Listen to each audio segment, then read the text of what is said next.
Okay. Good evening, everybody. Focus Springfield, if you could get us started, please.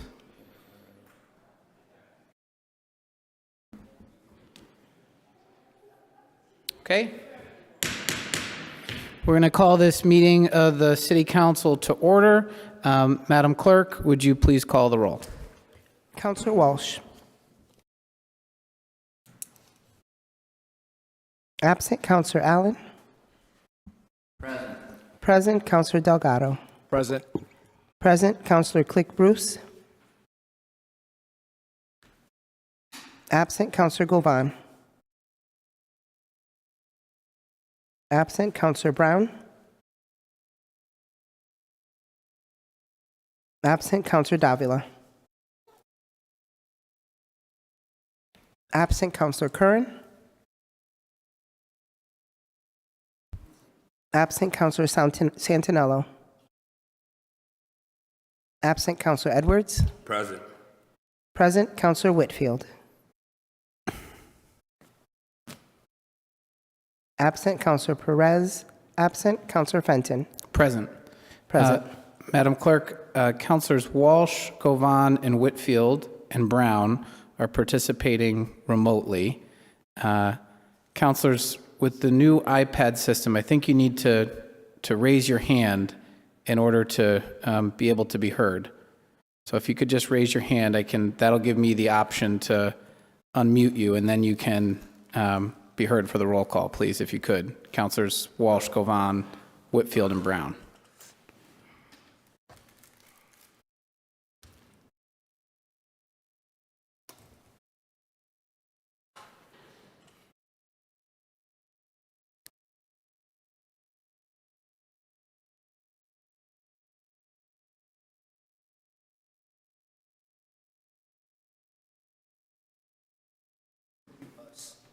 The city council gets unmuted.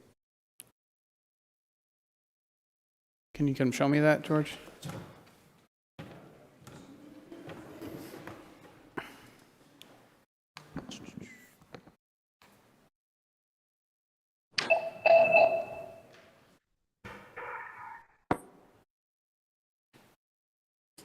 George, that's the iPad. That's not the council chamber.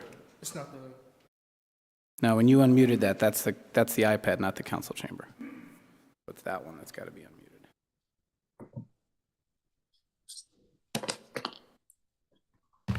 One second, I have all. Okay. New year, new toys, son. 1 second. Oh, almost. Thanks. Please excuse us, councilors, while we try to get started here with some technical issues. Councilor Walsh, I see that you've found a way to unmute. Madam Clerk, can you please recognize Councilor Walsh? Councillor Walsh.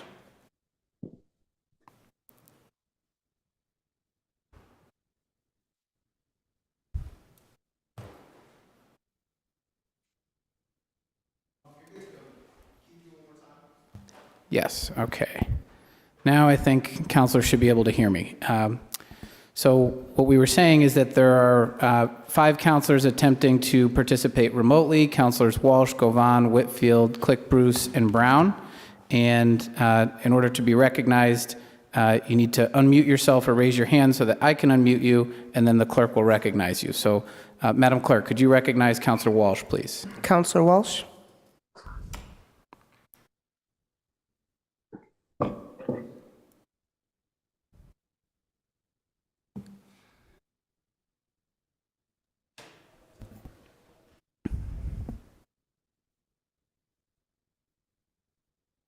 Councilor Walsh, can you hear us?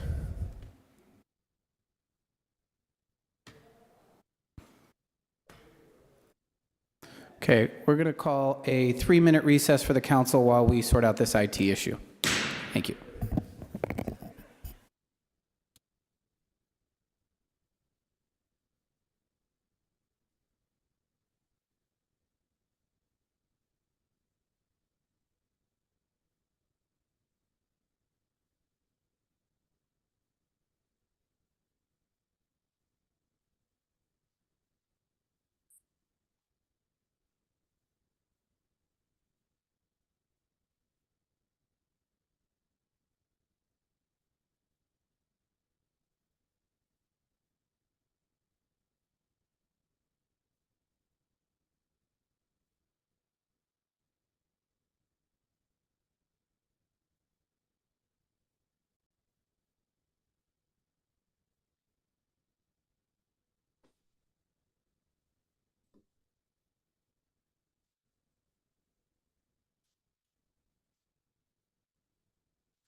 right, you can hear this.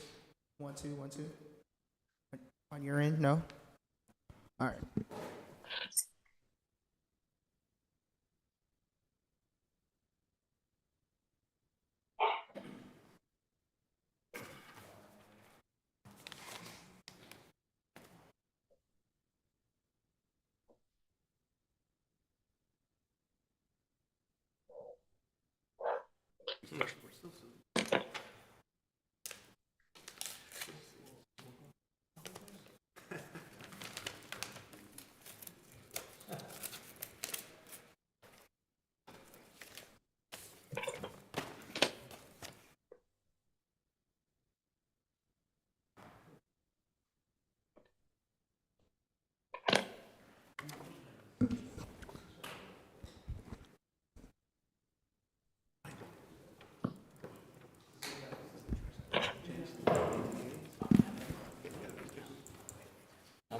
I'm like that senator from Pennsylvania.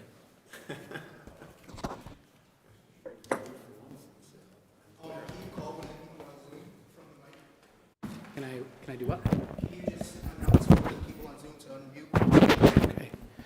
Okay. Counselors, we're still trying to work through this IT issue, but if you can hear me and attempt to unmute yourselves, that would be helpful. Counselor Walsh, can you hear us? Does not appear that she can.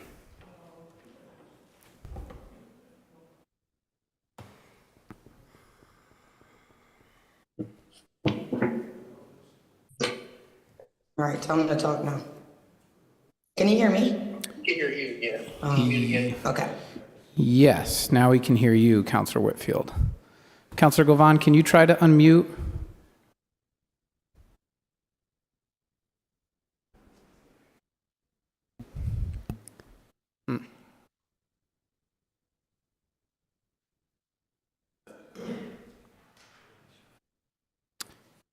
Counselor Whitfield, can you hear us?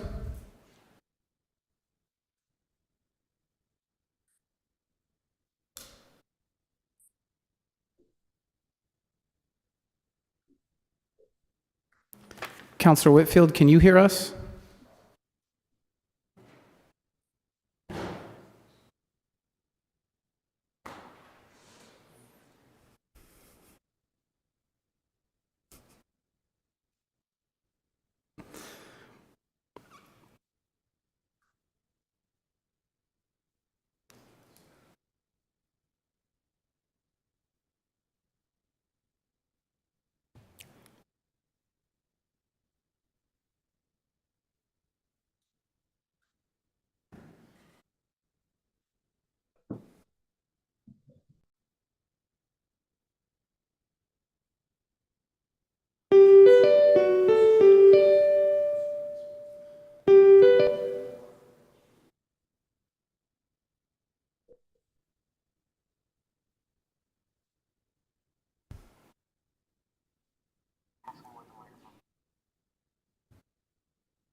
The microphone needs to be selected as on the laptop.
At AUC.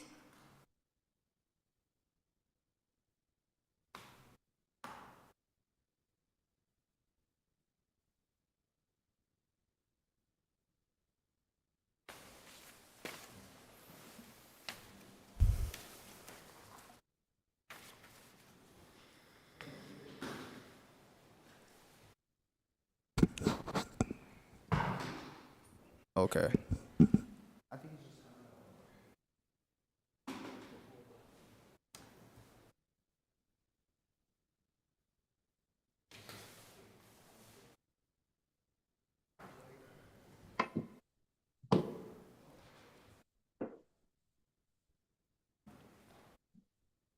Testing 1 2. Testing 1 2. Testing testing.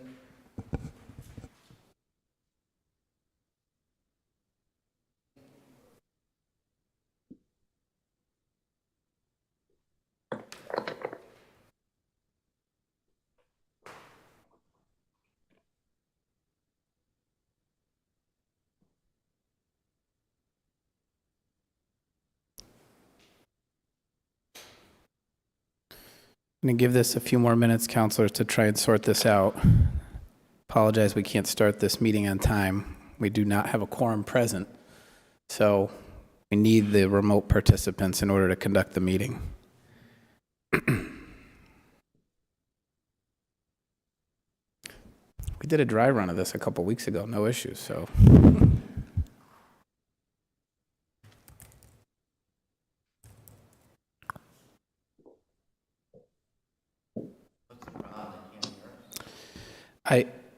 I don't understand the technical aspects of the problem, but I believe that the counselors who are participating cannot hear us.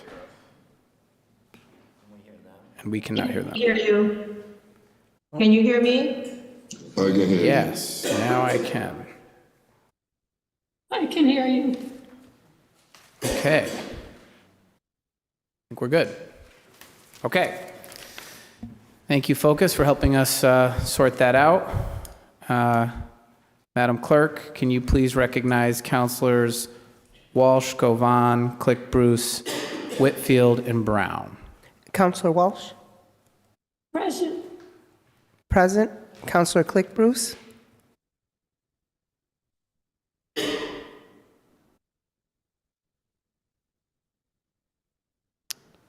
Is muted. I'm going to just bypass Counselor Click Bruce for the time being. Counselor Govan? Present. Counselor Click... Counselor Govan, present. Counselor Click Bruce, present. Counselor Brown?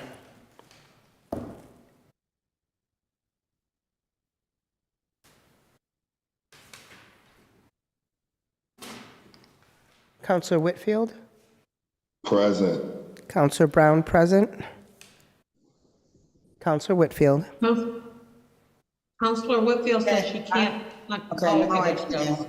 Okay, present. Okay, there we go. Very Present. good. Thank you, Madam Point Clerk of and order. counselors, for Point your... of order. Yes, Counselor Brown. Anytime the people who are online look to speak, it says that we have to have allowance to unmute. They didn't have it before. So I don't know if that's something we want to check on before we start. But anytime we want to talk, when we push unmute, it won't allow us to do it. That's why you see such a delay. Thank you, Counselor Brown. We'll do our best with that for today's meeting. Okay. Will the council and their guests please rise for a moment of silence? Please remain standing for the Pledge of Allegiance. I pledge allegiance to the flag of the United States of America and to the republic for which it stands, one nation, under God, indivisible, with liberty and justice for all. Okay. Councilor Davila. Will the clerk please recognize Councilor Davila? Counselor Davila? Present. Present. Will the clerk please recognize Councilors Curran and Santinella? Counselor Curran? Present. Counselor Santinella? Present. Thank you, Madam Clerk. First item, please. The first item on the agenda is the President's report for the 2024 procedures. Thank you, Madam Clerk. Councilors, it's not going to be my practice to speak from up here, but because it's our first meeting, I just want to go over some of the procedural changes in a memo I sent out earlier today. What you will not see in there is that we'd start 17 minutes late with IT issues, so I apologize for that.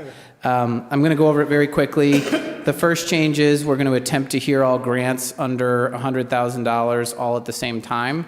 If there are any interest of counselors in breaking out items specifically, that'll obviously be permitted, but given the largely administrative nature of those approvals and how regularly they come before us, it's going to be my attempt to have grants under $100,000 all read at once and approved that way without discussion unless counselors insist otherwise. In addition, just to summarize some of the rule changes that were approved, we did eliminate the Committee on Enrollment and the Committee on Ordinances, so thereby eliminating the three-step process for passage of ordinances. It's now going to be just a two-step process. It'll still be two separate meetings, two separate readings, but it will not require that archaic procedure of referring it to Committee on Enrollment and Committee on Ordinances. Those committees haven't existed in over 30 years, and I thought it would be procedurally wise to tighten that up for our time constraints. That also means the elimination of the requirement that we continually suspend Rule 19 that will allow us to do that passage of ordinances at two separate meetings. There's also a change to the rules concerning moving the question, and that was a proposal that was approved after Councilor Davila's proposal, and that is to change the rule stipulating that a member cannot make that motion if they've already spoken on a matter, and that rule was enacted as Rule 31. In addition, the council rules stipulate the number of times that a counselor can speak and how long they can speak for. I'm going to do my best to keep the time for that up here. It's 2 times on an issue and 5 minutes per occasion. So I'm going to keep that time up here on my cell phone. We did get a clock up here in the interest of any counselors that wish to be able to see their time during their speaking or the speaking of another counselor. So it's not my intention to utilize this for every person's speaking time, but given that it'll be uncomfortable and having to tell people that they've reached or surpassed the amount of their allotted time, I've invested in this clock so that if people would like to see it, and it's not just me keeping it up here on my cell phone, that counselors have that option. In addition, for online participants, we're going to recognize counselors who are in present and wish to be heard first. And when those counselors have completed their testimony, any counselors who are online and wish to be heard can raise their hand and be called on. And I'll do my best to do it in the order in which those hands are raised. In addition, we have some changes to the special permit application, 2 changes as a result of the last calendar year items that came up. One is we're going to request through the application that applicants provide all of the materials that they wish for the council to consider electronically in advance of a meeting. And the reason for that is if we have people participating remotely and petitioners showing up in person and handing out paper, it becomes very difficult to share that information accurately with online participants. So we've added that to the application for the special permit. In addition, we've requested that non-English speakers who apply for special permits and have hearings indicate whether or not they are in need of a translator based on some actions in the last year. And if that does prove to be the case, we'll endeavor to make arrangements to make sure that that happens. Technologically, in the room, everybody's got new iPads. Obviously, there's some growing pains with the IT, but we'll make sure to get that sorted out for the next meeting. There's going to be new television screens that are going to be behind the president's podium, both to my left and my right. That'll facilitate online participation for the public and counselors more easily. Counselors should note that the website for the council has been updated to include the text alert system for our meetings. Our Facebook page is still active, and counselors are encouraged to utilize that to share public meeting notices and the like. And we've also updated the website to include an ordinance that we passed last year, which is an information form for people to be able to express interest in a border commission. Through working with Focus Springfield, there is going to be, I've requested a segment that counselors would have the ability to participate in, known as Counselor's Corner this year. So any counselors that wish to tape a series for public dissemination, I'll have the opportunity to do that. I'm still working on the exact details for how that'll work, but all counselors will have equal access to it, and the program is going to be called Counselor's Corner. And then the last item here is just I want to point out that the last few fiscal years we've had a $6,500 budget allotment for professional development. Hasn't been used. If counselors wish to use it, it's $500 a counselor. If there is unused balance in that account, then it would be my intention to use that for translation services as they're needed for special permits and the like. So with that, that'll probably be the most I speak for the rest of the year. If there's any questions or anything about that, I'd be happy to entertain them, but wanted to put that all in writing for you so you knew what my intentions were for the rest of the year. So any counselors have comments or questions about that? I have my hand raised, Mr. President. I see it. One moment, please. Okay, seeing no counselors in person, counselors remotely. Counselor Whitfield? So my question was about moving the question. So if a person speaks once and then it comes back around, they can't move the question? That is the way the rule is currently written, yes. And then there's an unfair, inequitable change to folks being in person gets privileges over those who can't make it in person for whatever reason? I don't know that I would use those words, but we are going to hear from the people who are present first and then the people who are remotely second. That's my intention, and it's just a matter of organizing and running the meeting. It's very difficult to balance back and forth between online and in person. So those who are in person, do they speak once and then it bounced to those that are virtual? Because, for example, my father was on hospice. There's going to be times I cannot be there, but I want to participate. But because I can't make it in person, I have to wait till everybody goes around the room before I get a chance. So my intention would be to offer everyone in person an opportunity to speak once, and hopefully, as you just saw here tonight, Councilor Whitfield, it won't take too long to hear from you. Thank you. Thank you. Okay, Councilor Walsh. Thank you, Mr. President, and I applaud the efforts to make our meetings more efficient and more professional, but I have to agree with Councilor Whitfield. I also feel it's a disadvantage to those of us who are participating remotely for whatever reasons, not to be called on when their hand is raised. I think that's something that needs a little revision. I think councilors should be able to speak in the order that they raise their hands. And if we're voting on this, I'm not going to support that portion of it. And also, when it comes to, and I hope we are voting on it, when it comes to the professional development allotment, I have myself taken advantage of that, and I plan on using it again. But I hope it's not your intention, the way this is written, that we'd have to ask your permission if we want to use it. Well, I'll be happy to respond to both of them. So it's not my intention that we're going to vote on this memo. It's just my expression of how I intend to run the meeting for the year. And in terms of the professional development, it's not my intention to have anybody ask for permission at all. I was just trying to draw everybody's attention to the fact that that exists, and I'm glad to hear, Counselor, that you took advantage of it. I know most counselors have not, and it's gone underutilized. Yes, I was able to take online courses to hopefully to make council meetings better. Thank you, Counselor Whitfield. Counselor Walsh.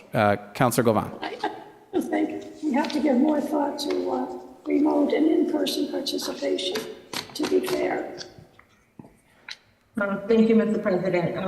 My only question is about moving the question. I thank you for trying to make the meetings more efficient, which I totally agree with. I myself would be there in person if I didn't feel a little bit under the weather.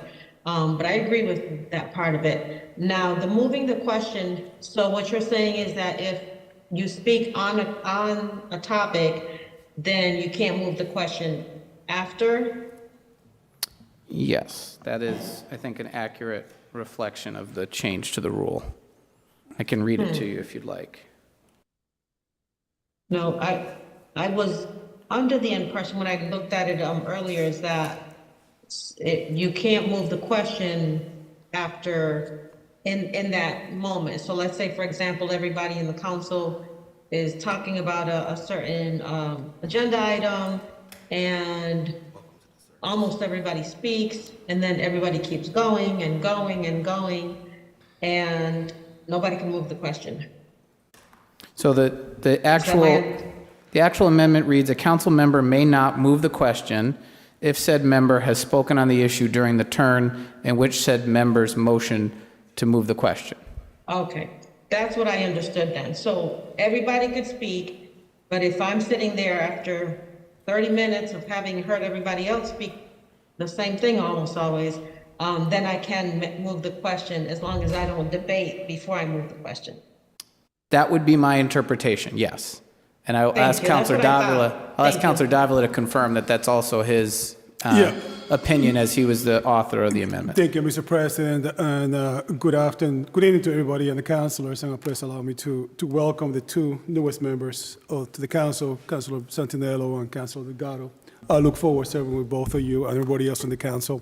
Mr. President, the intention behind this amendment is that if, for example, I'm speaking on an issue or whatever that might be, I go on, I cannot, after I have presented my arguments, my oral arguments, I cannot move the question. I will have to allow another member to speak or to move the question themselves. So if you speak on an item, you cannot move the question after you spoke. You will have to either wait for the next turn to move the question before you speak, or another councilor could move the question. The purpose of this is, sir, to ensure that all councilors have an opportunity to speak before, and all the robust ideas and back and forth are heard before we take a vote on the matter. So I hope that clarifies the intention behind the amendment. If there's any questions, I would be more than glad to add to it. Thank you, Mr. President. Thank you. Does that answer your question, Thank you, Councilor Mr. Govan? President. Yes, sir, that was my understanding. Thank you very much. Thank you. Councilor Walsh? Are we voting on this? Yes, sir. We are not. This is informational. The rules were approved at our last meeting. Yeah.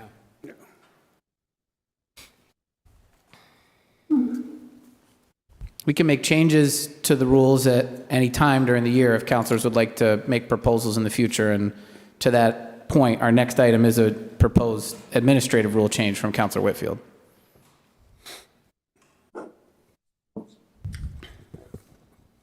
Okay. Thank you, Madam Clerk. Next item, please. Next item on the agenda is the 2024 City Council Rules and Amendment to said rules under Rule 39 concerning the Planning and Economic Development Subcommittee. We're going to be striking Mass Career Development Institute and replacing it with Develop Springfield, submitted by Councilor Whitfield. Councilor Whitfield. Thank you, Mr. President. I just noticed that MCDI is no longer in existence. And since we do a lot of the development work with Develop Springfield, I just thought that would be an even swap to add them to that line instead of MCDI. Thank you. Any councilors wish to speak on the proposal? Seeing none, Madam Clerk, please call the roll. On approving the amendment, Councilor Walsh. Yes. Yes, Councilor Allen. Yes. Yes, Councilor Delgado. Yes. Yes, Councilor Click Bruce. Yes. Yes, Councilor Govan. Yes. Yes, Councilor Brown. Yes. Yes, Councilor Davila. Yes. Yes, Councilor Curran. Yes. Yes, Councilor Santinello. Yes. Yes, Councilor Edwards. Yes. Yes, Counselor Whitfield. Yes. Yes, Counselor Perez, absent. Counselor Fenton. Yes. More than sufficient. The rule change is adopted. Next item, Madam Clerk. Next item on the agenda, reports of committee. Any reports of committee? Counselor Allen? Thanks, Mr. President. The Finance Committee met at 5:30 today, went over several of the items that are on our meeting tonight. There was a motion to accept by Counselor Edwards, who just joined the Finance Committee. He made a motion to accept the Finance Committee items that were on, and I seconded it, and we voted for it. But there's one caveat. There was nothing really probably to discuss too much except for item 4. Item 4 was the tax incentive financing agreement. And we unfortunately, Brian Connors was there from Economic Development, and he had no technology support. We could see him, but we couldn't hear him. So we approved. We had Matt there from the assessor's office. He told us as much as he could about the TIF, but we didn't have Brian. So we approved this whole thing, but we need to get a little more information from Brian when we get to that item tonight. Okay. Any questions or comments on the committee report? Seeing none, Madam Clerk, please call the roll on acceptance of the report. On acceptance of the report, Counselor Walsh. Yes. Yes, Counselor Allen. Yes. Yes, Counselor Delgado. Yes. Yes, Counselor Click Bruce. Yes. Yes, Counselor Govan. Yes. Yes, Counselor Brown. Yes. Yes, Counselor Davila. Yes. Yes, Counselor Curran. Yes. Yes, Counselor Santinello. Yes. Yes, Counselor Edwards. Yes. Yes, Counselor Whitfield. Yes. Yes, Counselor Perez, absent. Counselor Fenton. Yes, more than sufficient. The report is accepted. Madam Clerk, item number 1. Item number 1 is the November Revenue versus Expenditure Report. Mr. Burns?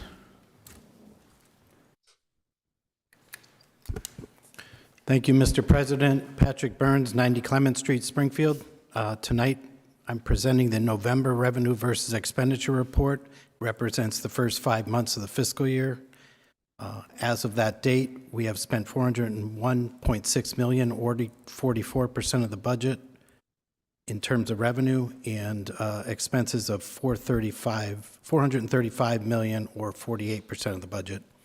I'd also like to mention that the annual education incentive Quinn bill payment for the Springfield Police Department was made the first week in November, and that payment totaled approximately $3,169,000. Thank you. Any questions or comments on the report from the council? Seeing none, Madam Clerk, please call the roll on the report. On accepting the report, Counselor Walsh. Yes. Yes, Counselor Allen. Yes. Yes, Counselor Delgado. Yes. Yes, Counselor Click Bruce. Yes. Yes, Counselor Govan. Yes. Yes, Counselor Brown. Yes. Yes, Counselor Davila. Yes.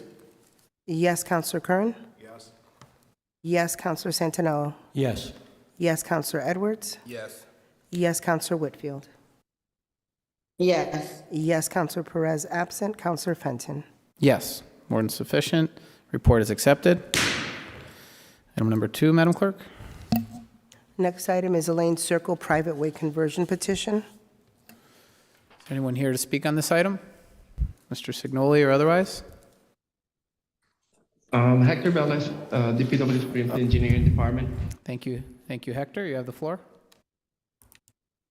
Yeah, we're working to change Ellen Circle. Right now it's a private way, and we wanted to convert it to a public way.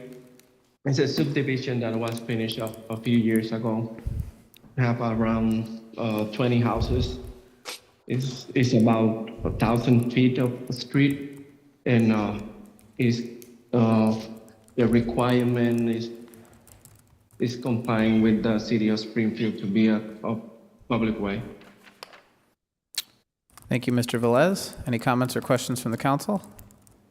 Councilor Davila. Thank you, Mr. President. Good afternoon, Mr. Velez. I didn't hear the last part. Why are we requesting to change from private to public? Yes, it's a subdivision. It's a new development that was finished a few years ago. It's paved. Is complying with all the requirements for City of Springfield to be a public way. We're working to change it from private to public.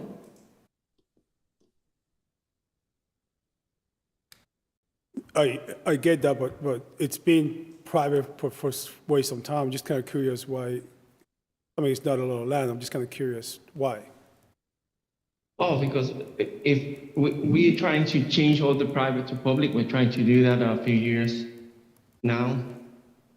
Because we can invest money or repairs from state money if it's private. Okay. If something happened with the street that we have to pay it in the future, Right. we can use the state money to do it. Right. Have to be a public way. Right. Mr. Bellis, I will appreciate if you could forward to me and to all the councils the totality of all the private ways in the city and how many of those have already been converted and how many are looking to be converted. Because I'm sure this will have some sort of financial impact to the city as well in snow plowing and what have you. And so that particular area there, Mr. President, in the Lane Circle, it's a success story. It's a great neighborhood. It's just a great story. I will support this, but Mr. Bellis, sir, I would like to see that information that you asked you, and I look forward to see where we are with that. Sounds good? Yeah, Council Down, I'm gonna send you the information next week. Oh, no, this week, we are Monday. Yeah, this week. I seem to be having trouble hearing you. Say that again? Yeah, I'm gonna have that information for this week. I'm gonna send it to you, the private list and the one that we already compared to public. Thank you, Mr. Bellis. Very kind. Thank you, Mr. President. Those are my words. Mr. President. Councilor could you Santinello? also share that with me too, The whole council. the whole council? Yes, please. Mr. Velez, if you could send that report to all councilors, please. I don't know if I have I have the information to everyone. I don't know. I know I have Mr. Council Davila. I have Felton, but I'm gonna verify. Well, it's on the website. I can send it to everyone. Yeah. If you send it to the council office too, they'll No problem. circulate it for you. That'd be fine. Thank you. No problem. Thank you. Any other councilors wishing to be heard on this conversion of a private way? Seeing none, Madam Clerk, please call the roll. On approval of the petition, Counselor Walsh. Yes. Yes, Counselor Allen. Yes. Yes, Counselor Delgado. Yes. Yes, Counselor Click Bruce. Yes. Yes, Counselor Govan. Yes. Yes, Counselor Brown. Yes. Yes, Counselor Davila. Yes. Yes, Counselor Curran. Yes. Yes, Counselor Santinello. Yes. Yes, Counselor Edwards. Yes. Yes, Counselor Whitfield. Yes. Yes, Counselor Perez absent. Counselor Fenton. Yes, more than sufficient. The conversion is approved. Item number 3, Madam Clerk. Item number 3 is the FY24 Shannon CSI grant, in-kind match required in the amount of $1,247,411.92. Okay, is there anyone here to speak on the item? Hey, Mr. President, I'm employed by Counselor the awarder. Counselor Delgado. Yes, I'm employed by the awarder, so I'm going to recuse myself from this one. Thank you very much. Please note that, Madam Clerk. So noted. Sir, please introduce yourself. Thank you, Mr. President, Council. Lieutenant Matt Benoit, Springfield Police Department.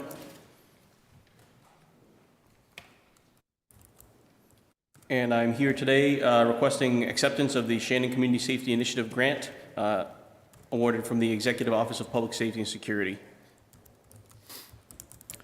Thank you. Anything else you'd like to tell us about the grant, sir? It's a recurring grant. We've been doing this for many years. We've got 13 partners throughout the city that this funds to continue the gang suppression within the city. Okay. Any questions or comments from the council on the grant? Counselor Allen? Yeah, I'm sorry I didn't get your name, officer. Lieutenant Matthew Benoit. Thank you, Lieutenant. Do we meet with after we allocate the money and they do their programming, is there any follow-up meetings on how things are going and that sort of thing? Are they having success with their programs, et cetera? Yes, Counselor. They do submit biannual reports. So halfway through the year, they submit a report on their status. Also, at the end of the year, we also do site visits to check in on the programming with the partners. And so there is some sort of evaluation or follow-up anyway? Correct, yes. Yep, they hold the reporting, like I said, twice a year, mid-year and end of year, and then there is site visits by myself and other Shannon Grant representatives. Is there ever an opportunity for all the awardees to meet together and share ideas about what they're doing with their program, with their money? Yes, that is a thing. We haven't had any a couple of years due to COVID. We're getting everything spun back up in regards to that. They do have the steering committee meetings. That is part of the requirement of the grant. Okay, great. Thank you. Thanks, Mr. President. Thank you. Councilor Davila? Thank you, Mr. President. Lieutenant, thank you for being here today, sir. My apologies, Lieutenant, that I gave you my bag, but this seat requires that I can't really speak and look at you at the same time. Lieutenant, I realize that this is being used for years, but if I'm not mistaken, one of the councilors last year was talking about how the partners are chosen. Can you speak to that? Who are the partners? And you say 13 of them. How are they chosen, sir? Yes, so it was brought up to us a couple years ago in regards to a clear and transparent process for taking on partners. That has been refined. Sean Pham from the Finance Department came up with a product. It's pushed out annually. It gives the city members time to submit their proposals, and then we have a meeting, three-panel member, go through the proposals and select those partners. Like I said, we have grown, we have accepted new partners over the past couple of years. I understand. And who is part of this committee again? So,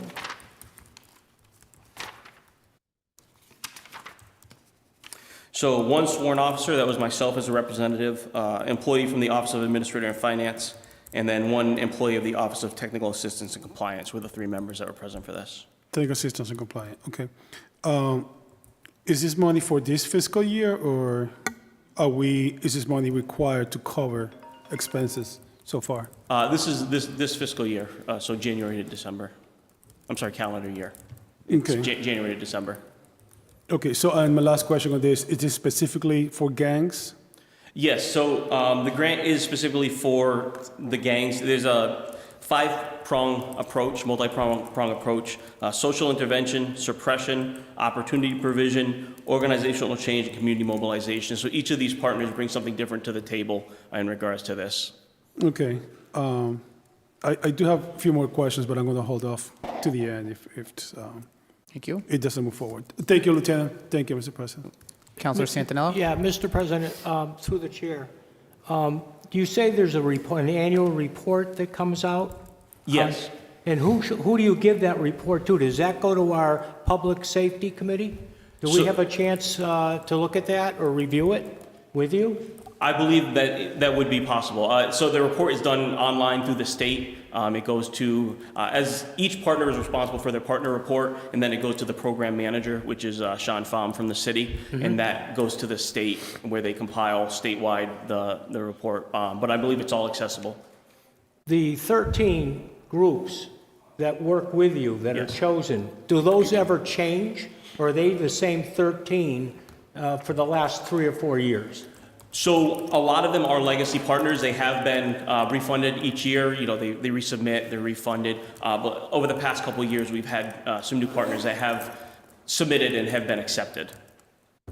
Okay, so they are being reviewed and then they get renewed. Correct. For the most part, yes. All right. Thank you. You're welcome. Thank you. Councilor Whitfield? President.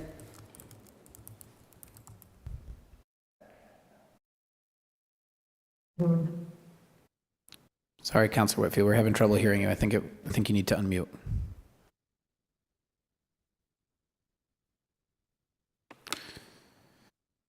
Councilor Whitfield appears frozen, so I'm going to go to Councilor Govan, and then we'll return to Councilor Whitfield. Councilor Govan. Thank you, Mr. President. Lieutenant Benoit, I know that you have probably heard that last year we had the highest gun violence in, I think, of the history in our city. How is this program, the Shannon Grant? I know it's been around for a very long time, and I think I've been a proponent of it and very admiring of it. However, in light of the increase in gun violence, which we know a lot of times is gang related, how is this program helping that problem? Yeah, so from the police department perspective, our role within this multi-pronged approach is suppression. One of the largest utilizers of the funding from the Shannon Grant is our firearms investigation unit, who, are out there. They, every year it seems like they increase their record number of firearms they take off the street. But with that, the Shannon partners are out there. They're doing community outreach. They have different organizations, different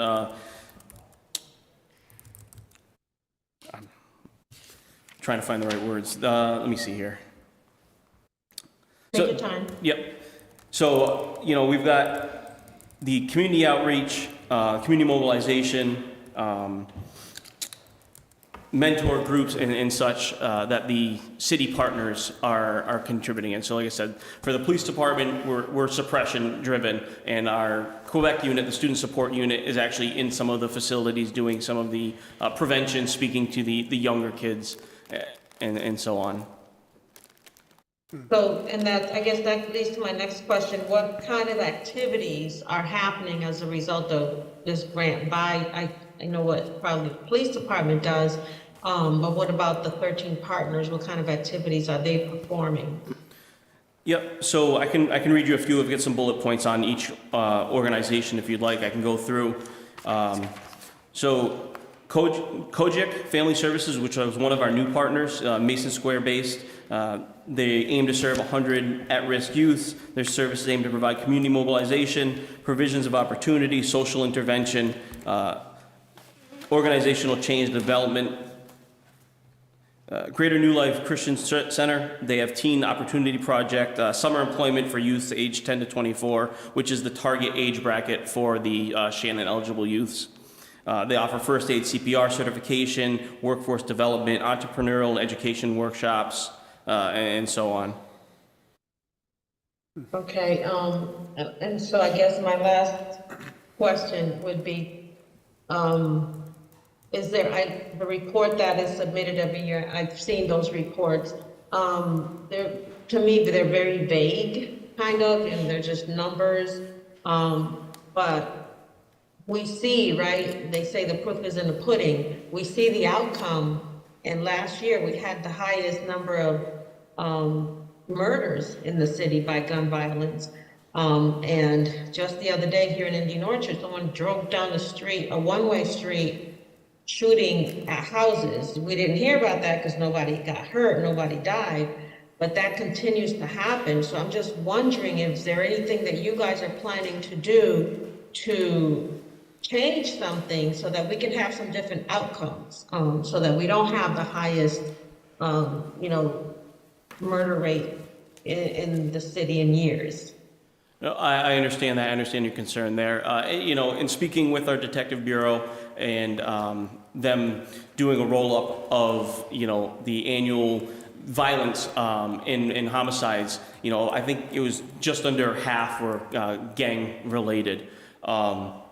So in addition to, like I said, the firearms investigation unit, who does a lot of the gun work, we also, deploy hotspots. So if we have a uptick in violence in certain areas, we're able, with this money for suppression, to deploy officers into those areas to address those upticks in violence.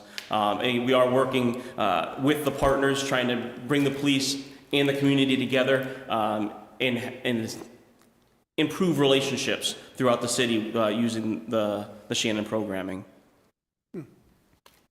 Yeah, I'm hoping that at the end of this year, we're going to see some serious changes in the homicide rates alone. You said maybe half of them are gang related.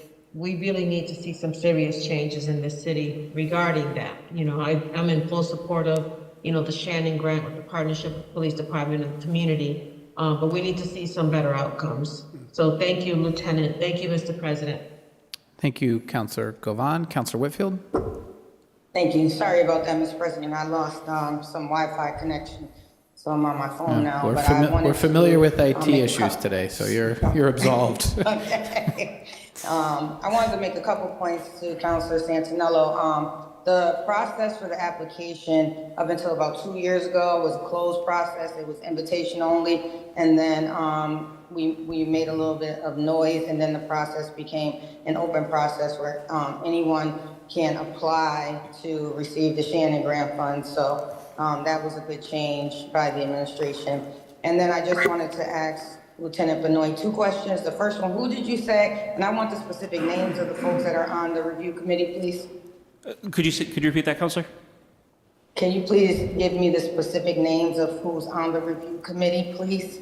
Yeah, yes, like I said, myself, I was representative for Police Department, Sean Pham from the Finance Department, and forgive me, I don't remember the gentleman's name. That was the third party on there. I can get that for you and get that to you. That would be fantastic. And then my other question, I think I asked you in the Finance Subcommittee meeting, is there 2 new applicants? Who are they? What were their award amounts, please? Yes. And, so the first was Kojic Family Services. Their award amount is $70,000 was their award amount. And the other was Regreen Springfield, and their award amount was $40,000. and do you know what they're proposing to do? Like Regreen Springfield, is that for jobs? What is that for? Yes, Regreen Springfield, they serve the South End, North End, Memorial Square, Old Hill, Upper Hill, Metro Center, Bay, Liberty Heights, East Springfield, Pine Point, Indian Orchard, Brightwood. Their plan is to target at least 60 at-risk youth, ages 13 to 21, and provide opportunities for youth engagement with trees, nature, green spaces, sustainability. They're like an arbor organization. And for the Kojic Family Service? Yes, Kojic, their neighborhood's Mason Square area.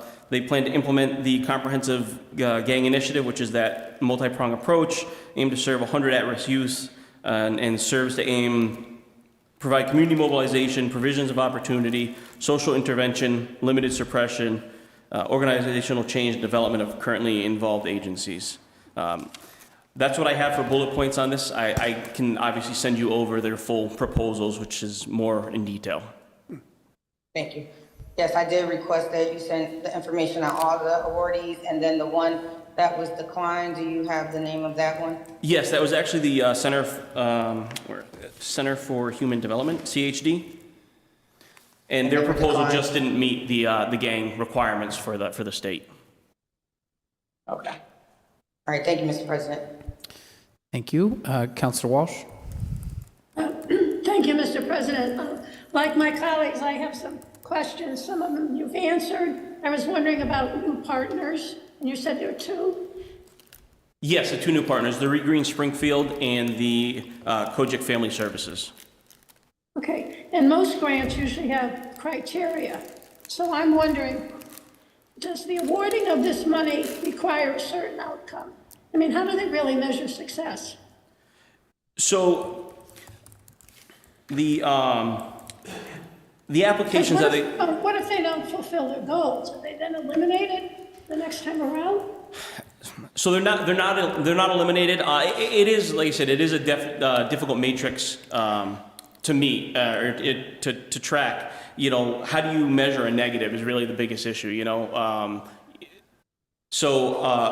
there are certain requirements that they have that they fill out for the state, but when they submit their applications, you know, they have to submit their proposal based on evidence of youth violence and gang problems, linkage to the problem to their proposed strategy, the level of collaboration with other partners, evidence-based practices, and their proposed budget and budget narrative.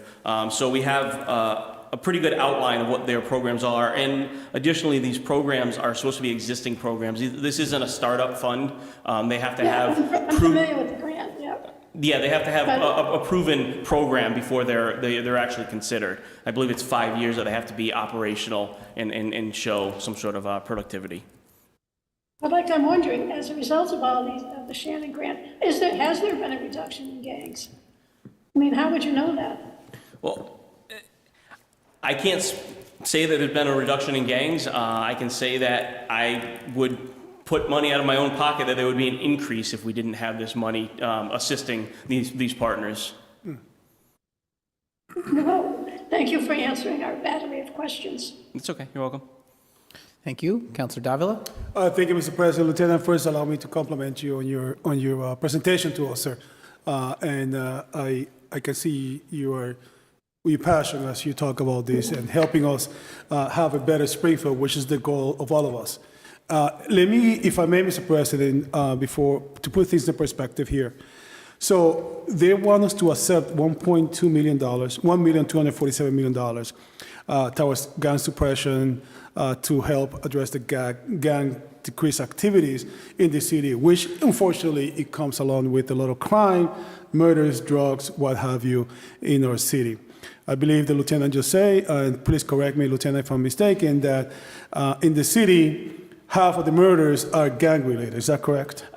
After my last conversation with the Detective Bureau, I believe it was right around half that they did attribute, yes. That sounds like a fair number. And Mr. President, to put things in perspective here, unfortunately, last year, we had 33 murders in the city of Springfield. It's a record number. In fact, to me, this is a crisis. And I'm sure there's a lot of reasons for this. It's a multi-layer approach. And I know that the police department is doing their best. I know that people are doing their best. But as I sit here humbly, Mr. President, and I look, for example, in my own ward, last year we had 2 murders.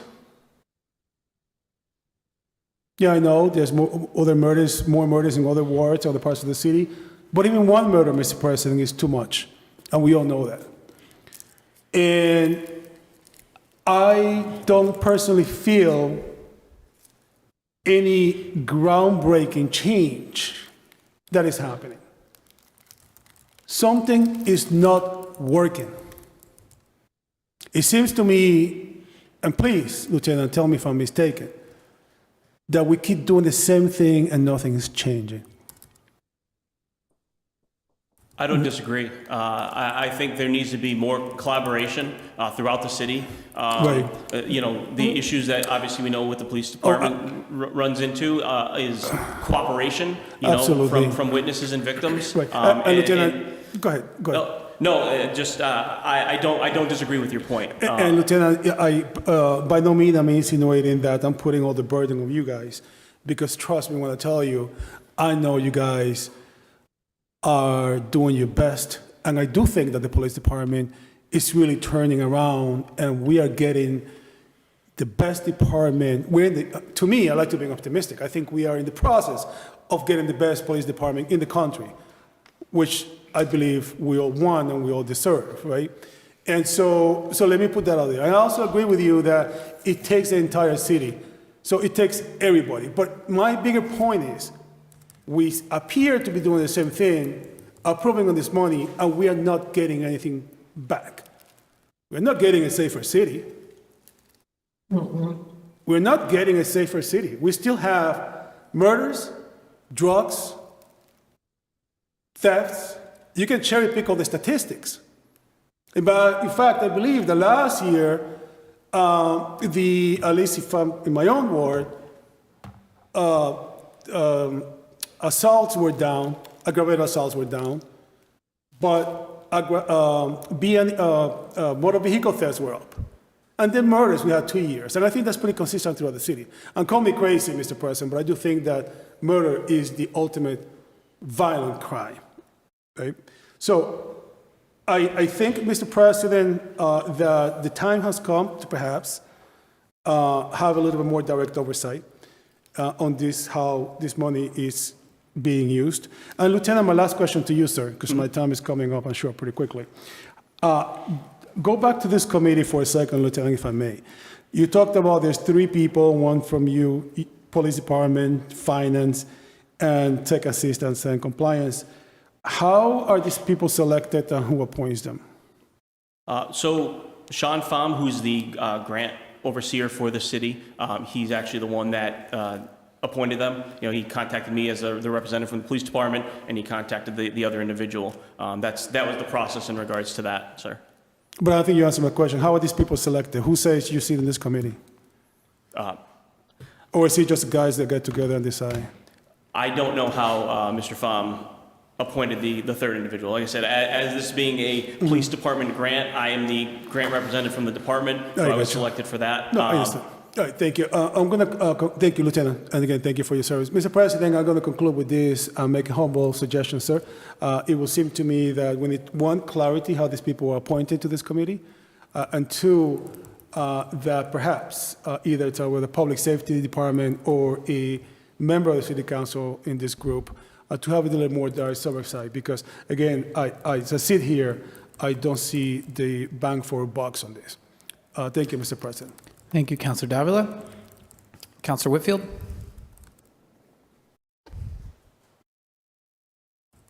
Sorry, I'm on my phone now, just trying to maneuver. Thank you, Mr. President. I'm going to have to agree with Councilor Davila. There needs to be more clarity, more oversight.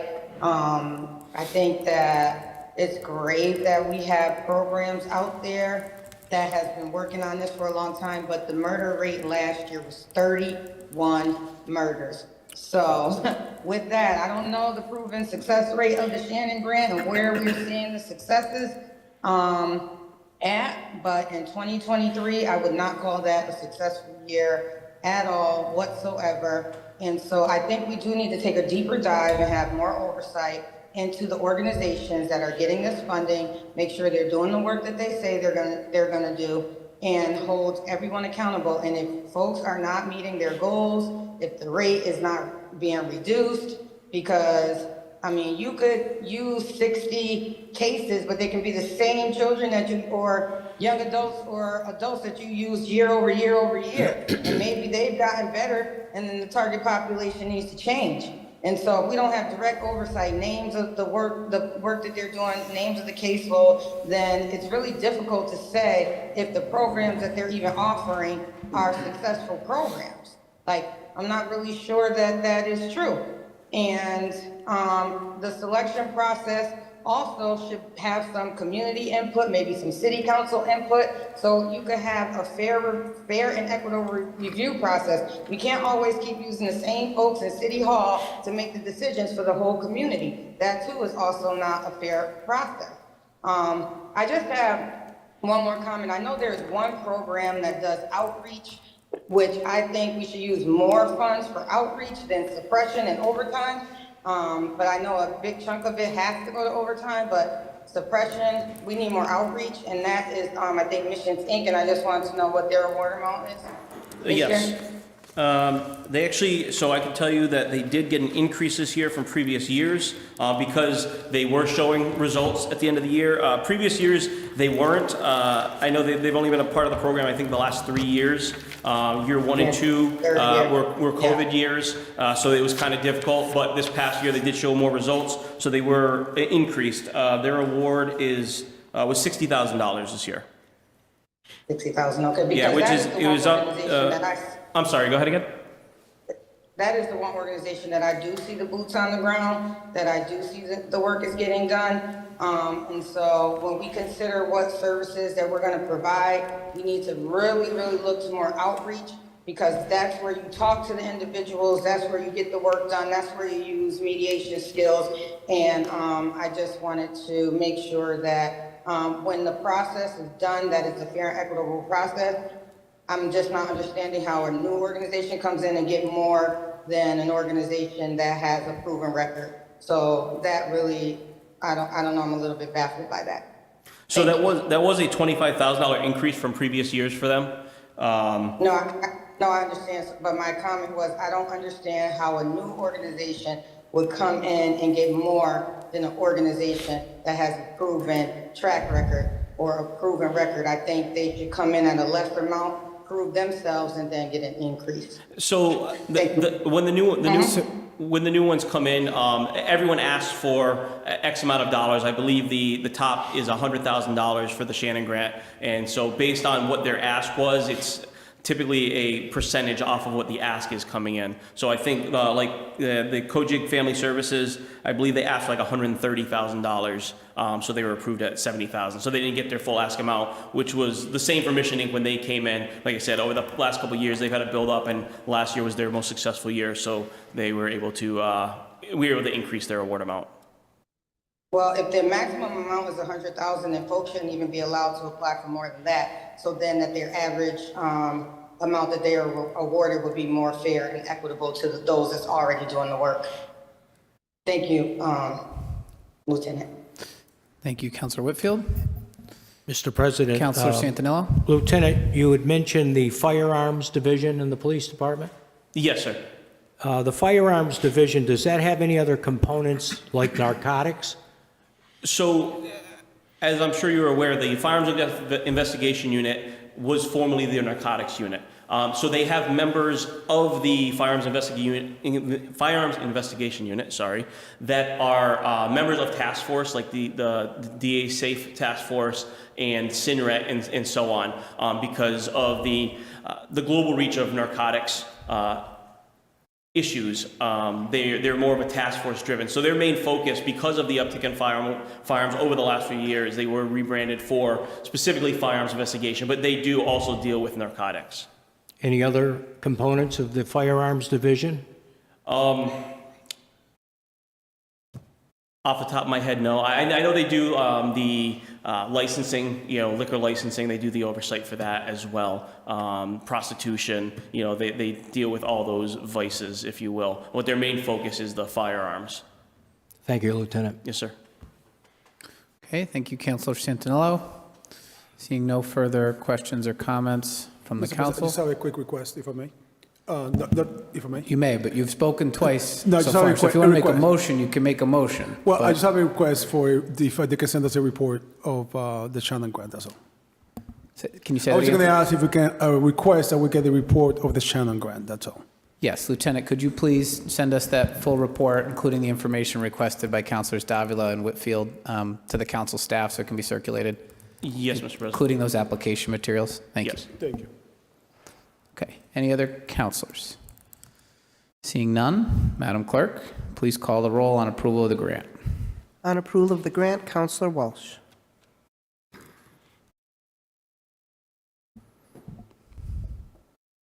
Councilor Walsh? Yes. Yes, Councilor Allen. Yes. Yes, Councilor Delgado recused. Councilor Click Bruce? Abstain. Abstain, Councilor Govan. Yes. Yes, Councilor Brown. Yes. Yes, Councilor Davila. Yes. Yes, Councilor Kern. Yes. Yes, Councilor Santinello. Yes. Yes, Councilor Edwards. Yes. Yes, Councilor Whitfield. Yes.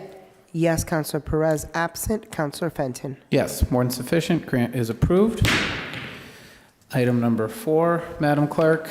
Item 4 is the Thomas J. O'Connor donation in the amount of $27,310. Okay, this is below our grant threshold, councilors, and it is an aggregate of a variety of small donations to TJO. Does anybody object to proceeding to a vote? Seeing no objections, Madam Clerk, please call the roll. On approval of donation, Councilor Walsh. Yes. Yes, Councilor Allen. Yes. Yes, Councilor Delgado. Yes. Yes, Councilor Click Bruce. Yes. Yes, Councilor Govan. Yes. Yes, Councilor Brown. Yes. Yes, Councilor Davila. Yes. Yes, Councilor Kern. Yes.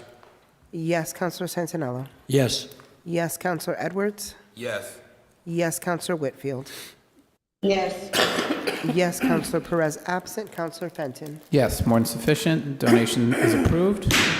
Item number 5, Madam Clerk.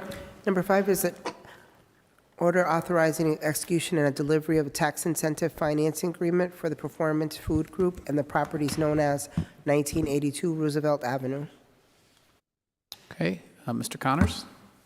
Thank you, Mr. President. Brian Connors from the Office of Planning and Economic Development, 274 Springfield Street in Springfield. Happy to be here to talk about significant economic development project here in the city, the expansion of performance food groups. The item before you is a tax increment financing agreement for that project. This is for an expansion of 117,000 square feet at their facility at 1 Performance Boulevard in the Smith & Wesson Industrial Park. This is an investment of $31.7 million. Will create 350 new jobs with an average salary of $74,000 per person. So this is a very significant project for Springfield, and one we're excited to talk about. Company plans to use local hiring agencies like Mass Hire to really focus in on hiring Springfield residents and neighborhood residents. They plan to use local labor to construct the facility. And a little bit about the TIF. Significant with TIFs, for those of you who are familiar with tax increment financing, this does not impact taxes we're collecting today. So the existing facility, we will continue to collect full taxes on that throughout the TIF agreement. The TIF exemption schedule applies only to the expansion. The exemption schedule averages 58%, which is in line with previous TIFs that have been approved. Previous TIFs are usually 5 years. This one goes 10 years because of the significant amount of private investment and job creation. In terms of the process, thank you, Chairman Edwards, for hosting PFG at the Economic Development Subcommittee. They've been there on December 1st, and that committee offered its support. They've worked with Kathy Brown in the East Springfield neighborhood and have a letter of support from that neighborhood organization. And just recently, the state's Economic Assistance Coordinating Council approved the project conditionally upon City Council approval.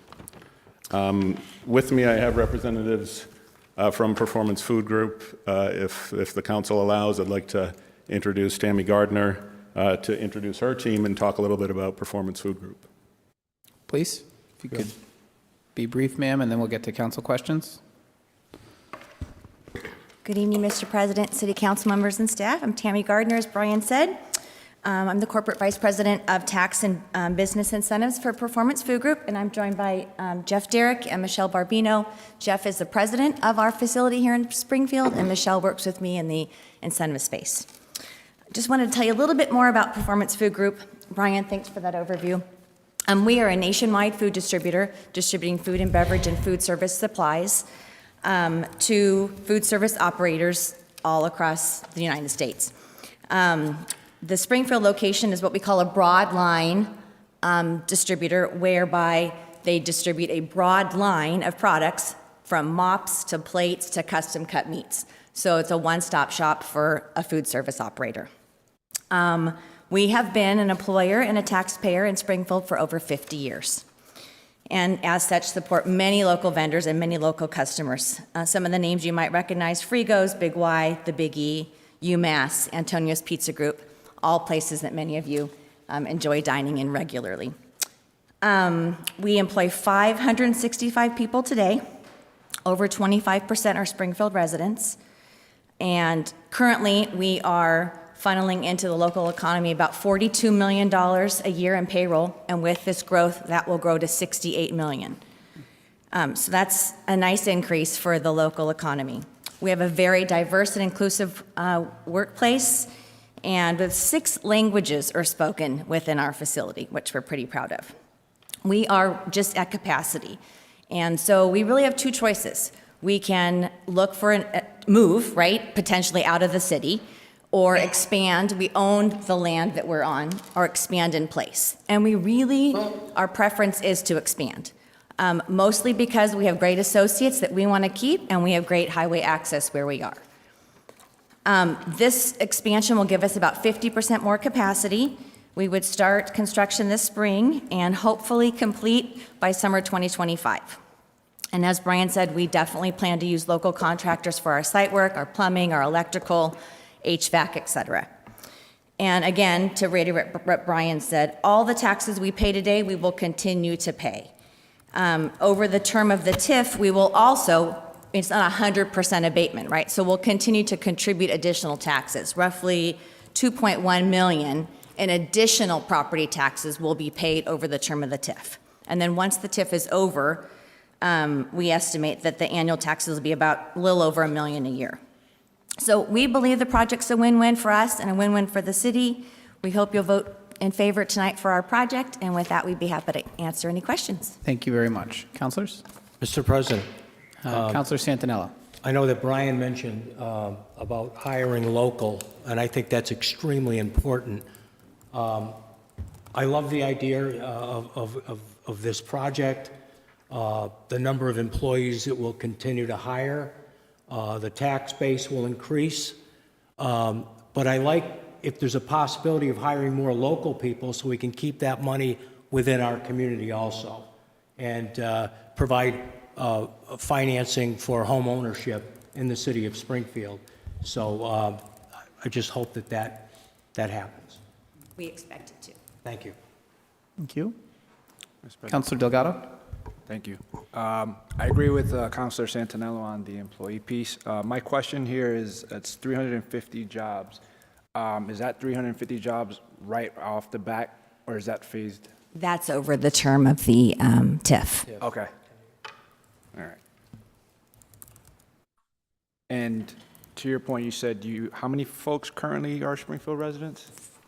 Well, we have 565 associates, a little over 25%. Okay. As it stands today. And you're mentioning that your wish is to try to get as many folks locally. We're going to be working with Brian and local agencies to try to increase that, yes. Cool. That's part of our commitment through this TIF. Thank you. No, I think it sounds great. Thank you, first of all, for your continued investment in Springfield. Thank you. I was going to ask you a little bit about the history, but you said you guys have been here for 50 years. And where did you guys initially start out at? Was it Taylor Street, Jeff? So initially it was. Sir, if you wouldn't mind coming to the podium, please, introducing yourself.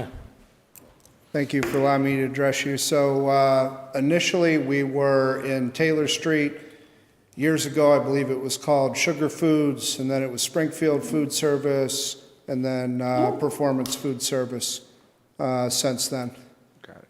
No, I appreciate the continued investment, especially I remember when you guys first moved into your current location. So the fact that you guys are doing well, I think is a great thing for the city. So thank you for everything you're doing. It's been a very good fit. We've definitely enjoyed our time working with the city, and we've got a lot of great employees, but still a lot of business to get. Our market share in greater Springfield and Western Mass is about 38%.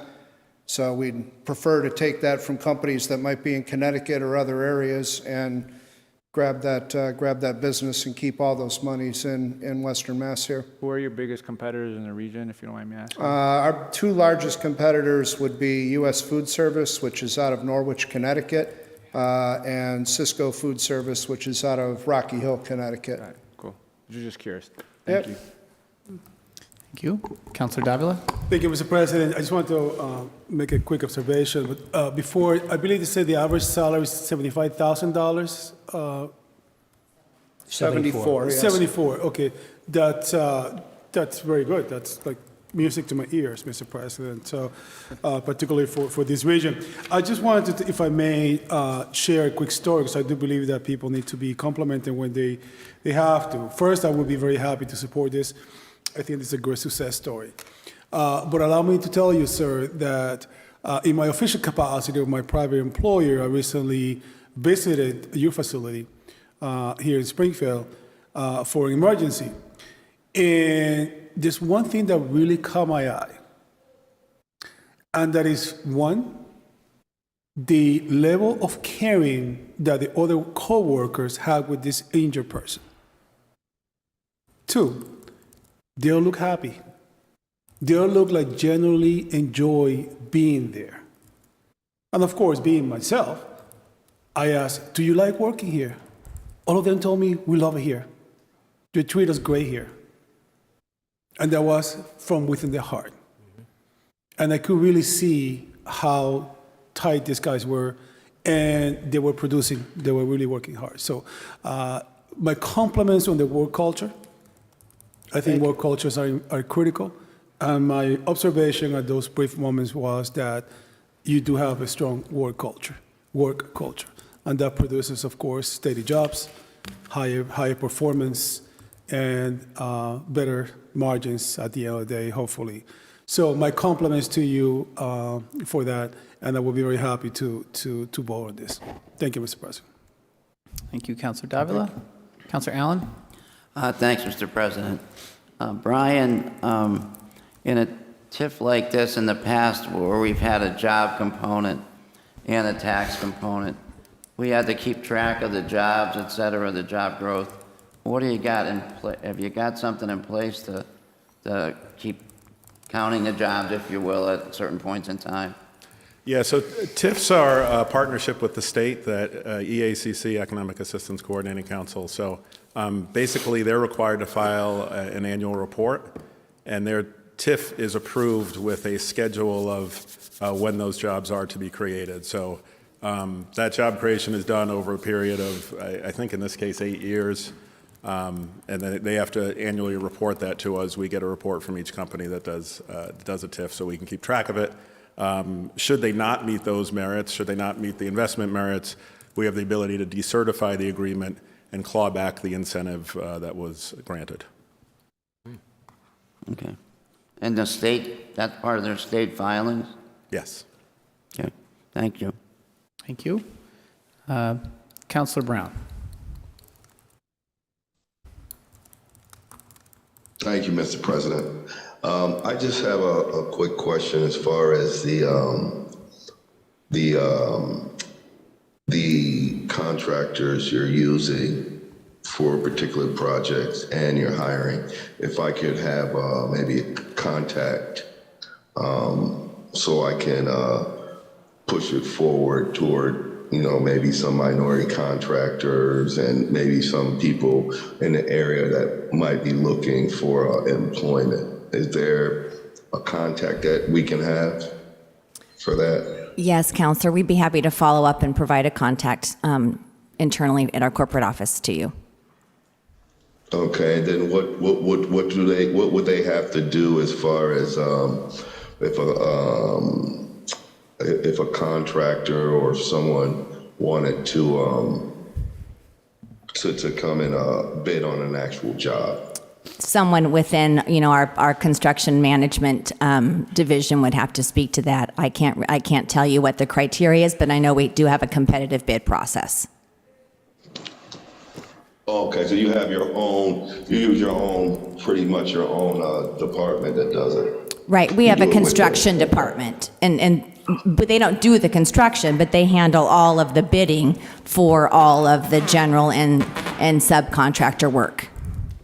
Oh, okay. That's surprising. And how about your employment? Do you guys use your own, of course, right? Your own agency, you do it within? Well, we have, Jeff can speak to that. We have we have HR, right? But you use local agencies.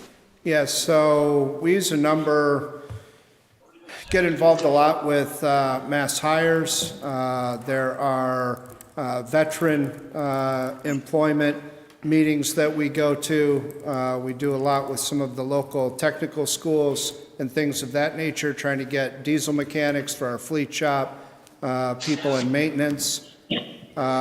We get involved and trying to get more involved with the high school that is located very close to us, because we do have a lot of entry-level jobs that you can come into right directly out of high school that pay very well. They generally start around $21 an hour with an average of 55 hours a week.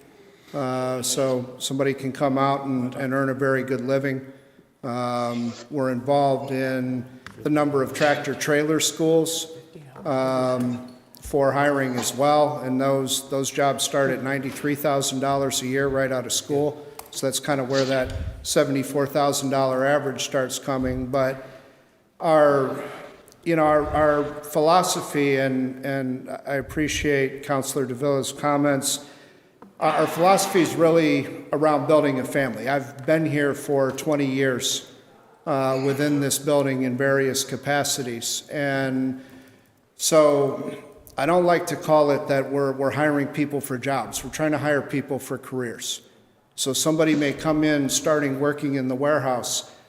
If it's an employee that works for us and they're part of the family, they get a little more advantages than somebody coming from the outside. So they may be in the warehouse making the $21 an hour. Say they want to go and get their tractor trailer CDLA license, we will pay for that individual if it's our employee. And so then they're upgrading their job status and their income by some $20,000 odd a year. And so that's really our goal, is to bring people in any capacity we can. We do want local people, and that's kind of the foundation of how our company has always been built, but it's about keeping them there for their entire career. And we have many employees that, celebrate 26, 35, 40 years with us.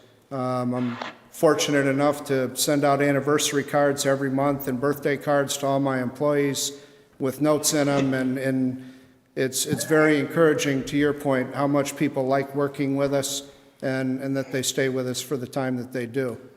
So I would tell you, from an employment standpoint, we take that very seriously.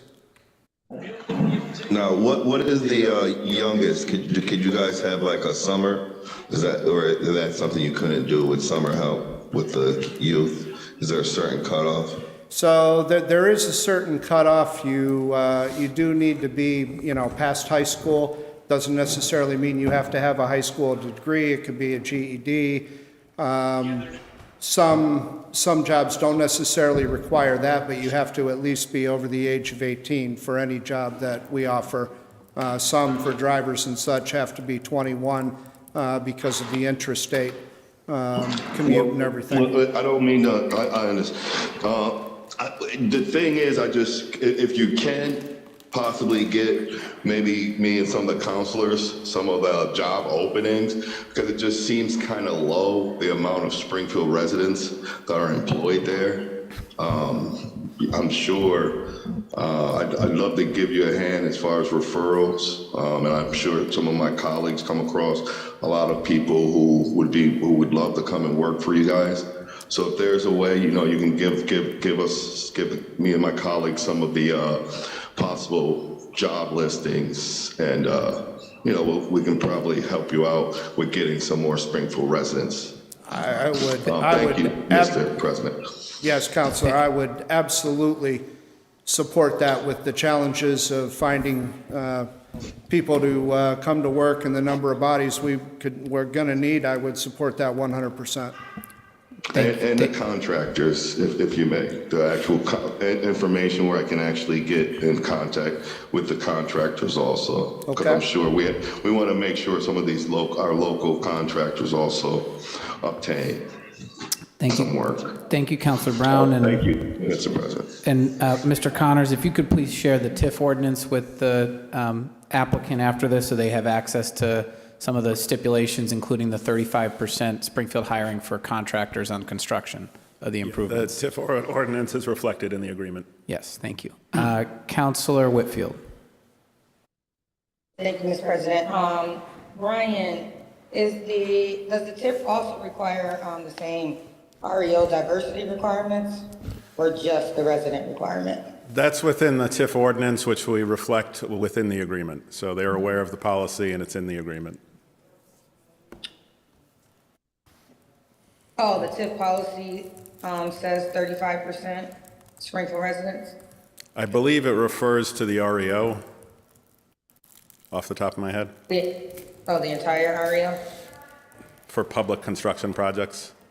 Yeah, there's some language in the TIF policy that refers to public projects, but it's within the TIF policy. So what we do is put the adopted TIF policy in the TIF agreement, so that the company is aware that they are attributable to that. It does, and Councilor Whitfield, that's 35% Springfield residents, 20% minority contractors, and 6.9% women. Oh, gotcha. That's on the development side. I'm sorry, I was misunderstanding. I was thinking about the employers that's going to work there afterwards. I was looking to see, I know they said they now have 25% Springfield residents, was that for the build or was that for the employment rate? That was for the existing employees at PFG. They're just over 25% of the nearly 600 or so. Yeah. Yeah, can I speak to them? Sure. Yes, Counsel. Okay, so I do understand the hiring for the development, but on the minority hiring side for employees, how are your diversity numbers? So, depends on the position, I guess I would say. Among warehouse drivers, driver supervisors, warehouse and drivers, we said, would probably speak 6 different languages.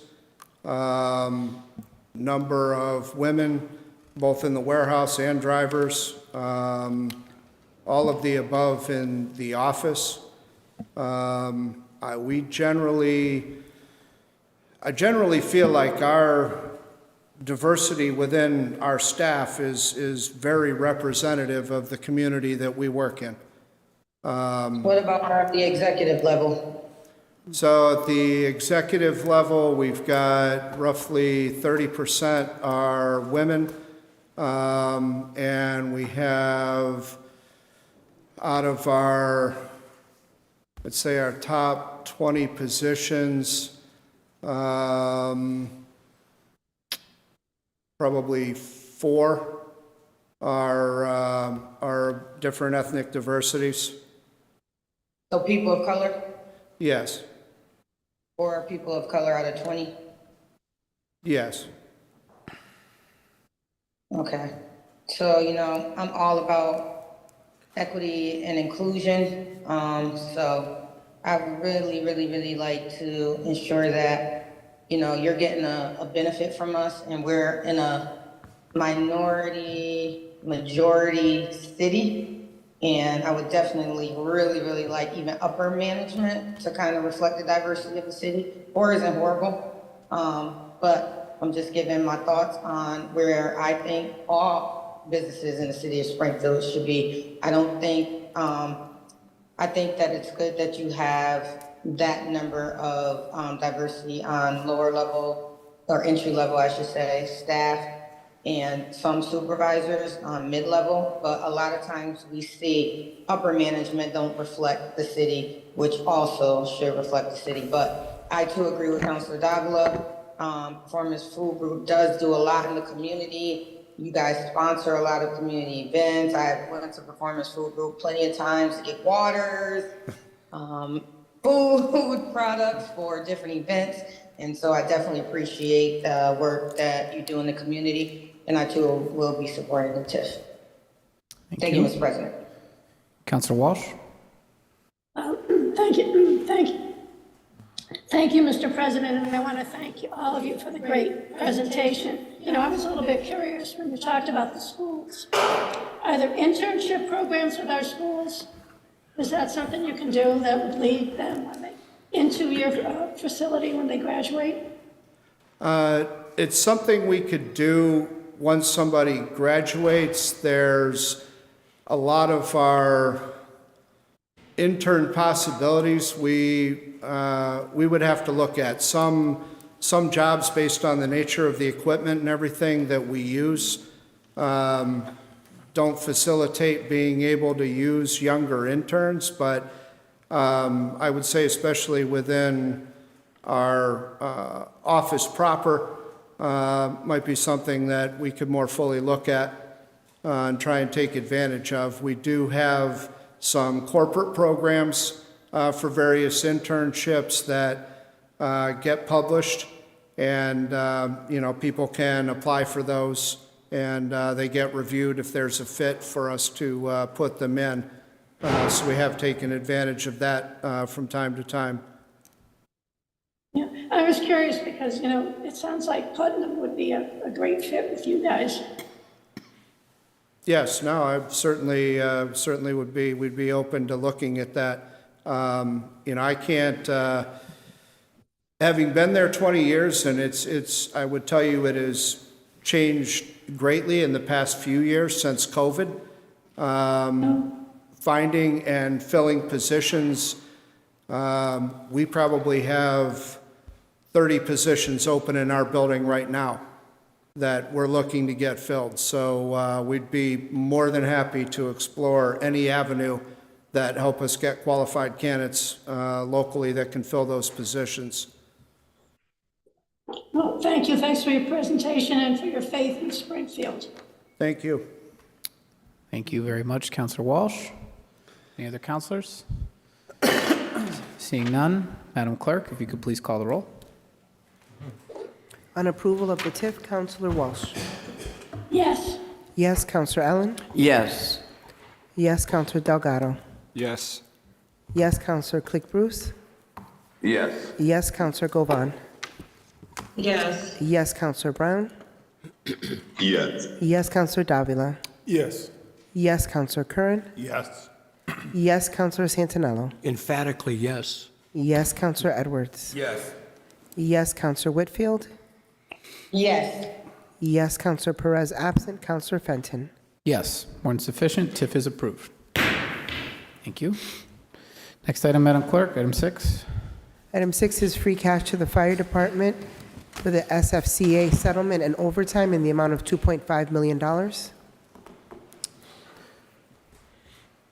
Commissioner Calvi?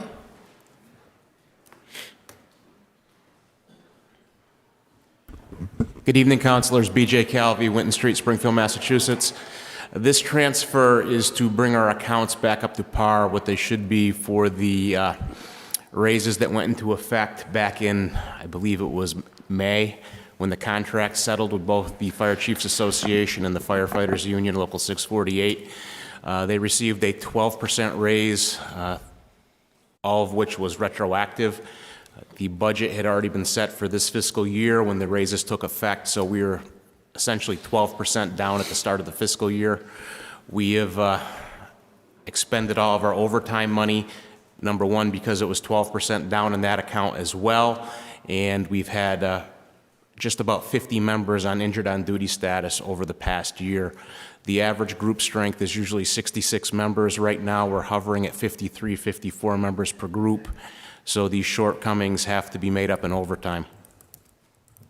Thank you, Commissioner. Councilors, any comments or questions? Okay. Seeing none, Madam Clerk, please call the roll. On approval of the transfer, Councilor Walsh. Yes. Yes, Councilor Allen. Yes. Yes, Councilor Delgado. Yes. Yes, Councilor Click Bruce. Yes. Yes, Councilor Govan. Yes. Yes, Councilor Brown. Yes. Yes, Councilor Davila. Yes. Yes, Councilor Curran. Yes. Yes, Councilor Santinello. Yes. Yes, Councilor Edwards. Yes. Yes, Councilor Whitfield. Yes. Yes, Councilor Perez absent. Councilor Fenton. Yes, more than sufficient. Transfer is approved.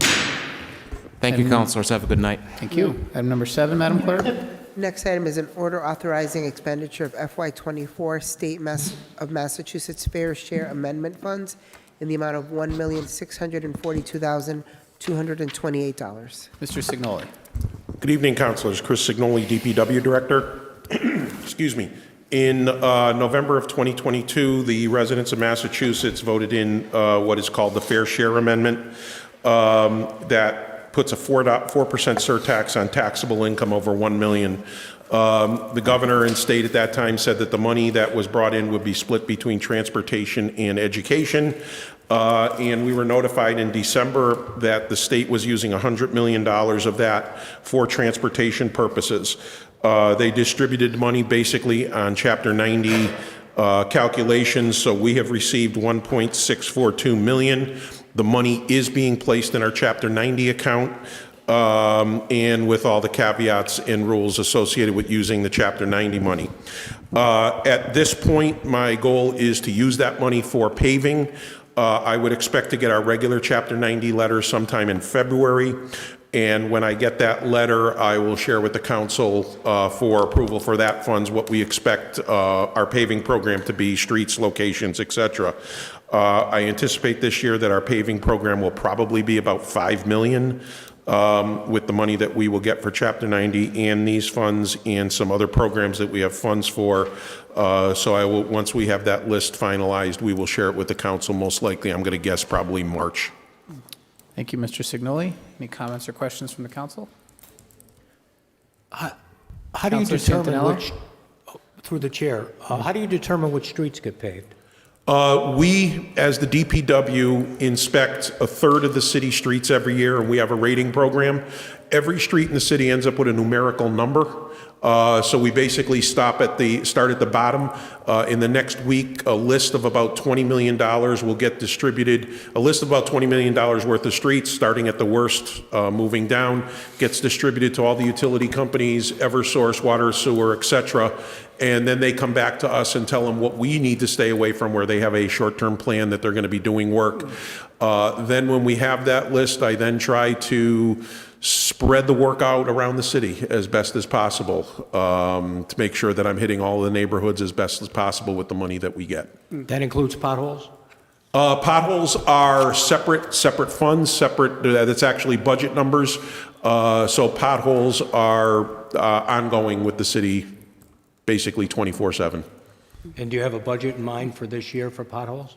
Well, potholes is actually in our budget as far as asphalt and manpower. So I have probably in the spring, we probably have 3 crews out. And this time of the year, I probably have 1 crew out filling potholes. But as days get nicer and there's more work to do, we can get up to 3 crews out. Thank you. Thank you. Councilor Davila? Thank you, Mr. President. Mr. President, as I'm hearing this report, I'm sitting here tapping my finger out of excitement. I never seen, to the best of my recollection, this account having $5 million for road repair. So I'm very excited, and Chris, I'm sure you're excited too, because we can do some good with this money. Now, Chris, tell me, how much, in terms of mileage, what's the average amount of mileage that we do with roughly about, it's like $2 million usually that we have for this allocated? How much mileage do we usually cover, and how much mileage are we expected to cover with this money? This past year, we did about $7 million worth of paving, and that was about 9 miles. 9 miles. Yeah, and with this list, we probably, $5 million, I hate to say how many streets, because when we start doing bigger streets, they take up a lot more money. But we're probably going to end up with 14 or 15 streets. The money that we've been getting from the state, the $3.6 million that we've been getting every year, it's the same amount of money that we were getting back in 2010. And so we probably get about 50 cents on the dollar since that period of time. But we'll probably end up doing, I'm going to say, 6 or 7 miles of roadway this year, depending upon how many 4-lane arterials we do versus 2-lane and things like that. Right. So sometimes the roads end up being a little shorter when we do roads such as like Fort Pleasant Avenue or anything that's a lot of bigger and wider. So what's the total estimated mileage you're going to cover then, roughly? I'm going to guess it's probably going to be 6 to 7 for this coming year. Okay. We also, when we do our paving program this year, I probably have like 4 or 5 different grant programs where we have small amounts that will probably raise our total investment. If we're talking about some sidewalks and we're talking about paving, that's probably going to be a total of about $9 million this year. Yeah. Oh, including the sidewalk. Okay. Yes. I might have got my numbers wrong. I think it's usually it's like 1 point something for the sidewalk repairs.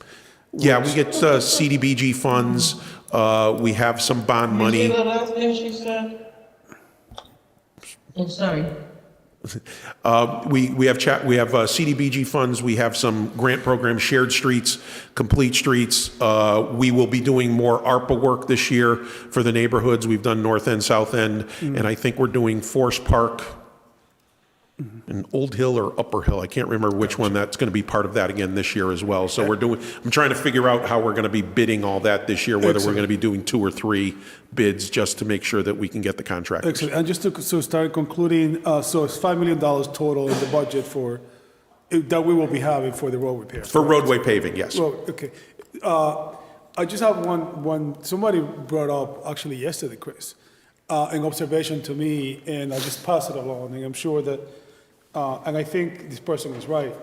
You know, you go out there, Chris, and you leave a beautiful looking roadway. Nice, spanking, beautiful, built, looks beautiful, you want to drive through it. Then less than a month later, we get here for a permit for utility companies to come in and do work. They go in and they do their job and they repave it, but they don't leave it looking as beautiful as it was. How in the name of Christ can we make them to make it look not only decent, but properly? Because then you end up with patches that they look like all over the place, and you end up with a very bad looking street very quickly. So how can we address that? It is probably one of my biggest major pet peeves, because there's two types of work that utility companies doing. Emergency work, which we don't have much control over, but they're planning work. When we, for example, I said earlier, we're going to send out a list of like $20 million, and okay, if you're Eversource, tell us where we need to stay away from that you're going to do a major project. And if I got to put it off for a year, make sure you get the work done. So that's been pretty good in general. Most of the work that we've been dealing with on the streets has been emergencies, you know, where they've had to go in and do some quick repairs. One of the other problems we've been running into is there's a lot of single-family house development going on throughout the city. Any place that there's an open lot, developers are looking to throw a house up. So we've been getting a lot of requests, and we've been having to tell them that, you know, unless you are going to what we call mill curb to curb for the width of your property and repave the street, cutting it up, we're just not allowing them to do. So we've been trying to do our best with the utility companies on that. We have a standard 3-year moratorium that when we have a brand new street, we don't let people go in it electively for at least 3 years. So, but most of the stuff that we've been dealing with is emergency based from a lot of the utility companies, more so Eversource Gas than anybody else. Right. All right, thank you, Chris. Thank you. I'll be happy to be voting for this. Thank you, Mr. President. Thank you, Councilor Davila. Councilor Govan? Thank you, Mr. President. Chris, I think, I don't know when it was, maybe a couple of years ago during the pandemic, that we were supposed to be getting some infrastructure money. Is that part of what this is? No, this is from the state. The infrastructure money that we have received, we received a grant last year for total project cost $18 million. 15 of it from the federal government to do safety improvements around the city. I'm expecting, today or tomorrow, I was expecting it, to actually get the signed contract from the Federal Highway Administration. We will be starting design on those projects, and that's like safety improvements for your neck of the woods, Page Boulevard, Carew Street, Sumner Avenue, and intersections throughout the city where we'll be doing safety improvements. That money was accepted by the council last year, and all I'm waiting for right now is a signed contract from FHWA to be able to initiate my design and be able to start construction on that. The one project that will start immediately is the crossing at the library that we've been waiting for, and I've just been waiting for the federal government to say that I can spend those funds. That design is complete, so as soon as we get that, as soon as this weather breaks in the spring, it's going to be part of one of my bid packages. We're going to start that work. But a lot of the stuff at the federal level has turned into grant applications versus handing out money. So we've been making a lot of grant applications to the federal government for various programs, but most of them are the $50,000, $60,000, $70,000, $80,000 range. We've gotten a bunch of those, and as well as complete streets. But this money is state money, and the federal infrastructure money that we've gotten through the safety grant is going to be starting to be implemented this year. Okay, so can we use some of this money for the speed hump that we need on Du Bois Street? And I've got a lot of residents on Water Street that want speed humps. Can that be incorporated into this year's paving? I may do it as part of the paving program, but most likely that work will just be done by my crews. Okay. Because it's going to be, and not to say that it's simple work, but it's something that will be done immediate, once we get to a point where something's going to get done, that's something most likely that my crews will do on their own. Okay. That way All we right, can get it thank done a you. lot quicker versus bidding it and having to wait. Right. Thank you. Thank you, you. Mr. President. Thank you, Councilor Govan. Councilor Walsh? Thank you, Mr. President. I'm not sure if the full council is aware, but the Forest Park Civic Association, and just the topic of their meeting tomorrow night, has put together a pretty inclusive report on asphalt paving and all the reasons why they don't support it, particularly repairing streets in the historic district with asphalt, which they think devalues the houses in historic districts. So I am wondering, Chris, as a result of this new monies, can you get rid of the asphalt? The report that Councilor Walsh is talking about is that the neighborhood there is upset that when we go and repair a sidewalk immediately, that we're putting in asphalt for sidewalks. We're not talking about roadways. And then what we do is we add that to the list because if we get a phone call today, there is absolutely no possibility whatsoever that I'm going to be able to go to somebody's house tomorrow, rip up an entire sidewalk and put down concrete. It's about $5,000 per location for a home. So what we do is we then add them to the list. I do probably about 1,500 locations throughout the city with asphalt. So I would need, $10, $15 million a year with contracts to be able to go immediately and replace sidewalks. And so that's just a reality that's not going to happen. I've been trying to go back and forth with Beatty about that today.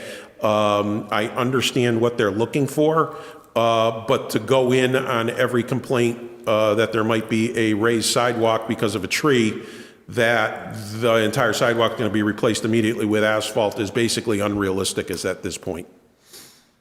Well, I don't know about you. When you have an entire neighborhood in your historic districts that are opposed to this asphalt, I think something needs to be done. I don't think they're expecting you to go and fix whatever you've done before. But this is definitely an issue. It's probably not just Forest Park, but it definitely is a concern to many taxpayers in our city. Oh, no, it is. I understand it. It's just the reality of costs and manpower and timing. And there is I have, other than my crews that do about 40 or 50 sidewalks a year, there is no budget set aside for sidewalks. There is no part of my budget that is set aside for paving as well. So everything is relied upon either bonding, free cash, or money that we get from either the federal or state government. Why can't it be in your budget? I would think that would make a lot of sense for DPW. Yeah, it would. The issue is going to be if, for example, last year we bonded, I think, $2 million. That allows me to do 400 locations around the city. So when I spread that out around the neighborhoods, that's 30 or so per neighborhood in the city. So it's very difficult when you're dealing with being able to do 30 in a neighborhood when an entire neighborhood of 85 or 90 people want their sidewalk fixed. So we have to be strategic on what we pick, how we pick, old ones, new ones, severity of condition, etc. And it's just, as I said, the funding for these is it's just not there at this point. So we do what we can when we get the funding and go back and take care of what the worst ones are in a particular neighborhood. Well, thanks for that, but Mr. President, this issue is not going to go away. And I'm sure there's an opportunity for the Forest Park Civic Association to present their report to the full council. Thank you, Councilor Walsh. Councilor Whitfield? Thank you, Mr. President. I just have a couple questions. Chris, on your list, are there streets that get repaved annually just because they're certain streets? Say that again, Counselor. I couldn't hear you. Are there certain streets that always get repaved every year over year? That get repaved? Yeah, get paved. No, I'm going to say most streets, probably a minimum of 20 plus years between paving on a street is I'm going to say probably more than average on the city. The only ones that may get repaved might be when there's a major project where we might do some repaving, as happened a few years ago on South Main Street. We did some on Boston Road, which was a state project. But minimally, we're probably looking at 20 years or so between a road being paved and probably being paved the second time. Well, 20 years? Yeah. So when you see like streets getting done again, is that just like to patchwork type? We do crack sealing on certain streets in the city every year that extend the life on some of them. We do our standard maintenance that we are doing on them. And I'm going to say that the biggest problem that we run into that degrades a street is probably utility work on a street. An example to me is, I live off of Dwight Road. Dwight Road was probably paved 10 years ago. And, there's probably, 3 or 4 dozen excavations in there, whether water company or sewer or water, sewer, gas, electric, et cetera, that downgrade the road. So we end up dealing with that. But average, we probably go 20 plus years between roads. And Columbus Ave, is that considered a state road? Or? Columbus Ave is ours.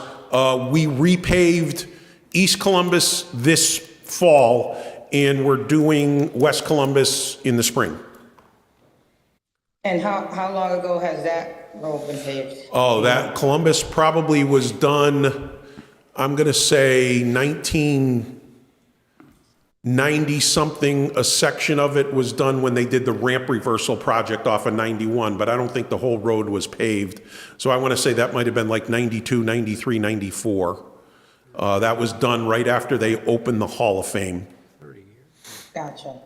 And then when utility companies come in to do work, are they responsible for patching up the street, or is DPW? In general, they are. And as an example, in the south end, way down in the south end where McDonald's, Tazzini's, that area, there's a major water sewer project that they have the responsibility. When they're done, they're going to have to repave the entire street. So when we're working with utility companies and they're doing a full big project somewhere, we require them to repave the street versus the city doing it. But all the utility companies are required for patching, and on major projects, we negotiate with them up front when we do a review of their plans on what needs to be done for paving, et cetera. And that includes curbing, it includes sidewalks, it includes handicap ramps, crosswalks, et cetera. So, for example, the one down in the south end, they're going to be doing a lot of paving when that work is complete. Okay. So one thing that I've noticed, especially in the Mason Square area, is when work is being done, part of the area is getting repaved, but it doesn't finish all the way down to the street, and it makes it look terrible, and it also makes it a terrible drive. Why would that happen? Why would work start on half the street, especially on such a small street? For example, I was thinking about Edgewood Street, whereas I was thinking the whole street was going to get repaved, and sometimes it's just a crappy job done in certain neighborhoods. I want to make sure we're talking about the right street. Edgewood off of Bay? Yeah. Yeah, that was completely repaved. Completely repaved? Yeah, because what happens, what you see on a lot of those, I mentioned before about the utility work. For example, we're going to be in the spring, we're going to be paving Island Pond Road, we're going to be paving Breckwood Boulevard. Island Pond Road and Breckwood both had a lot of utility work going on.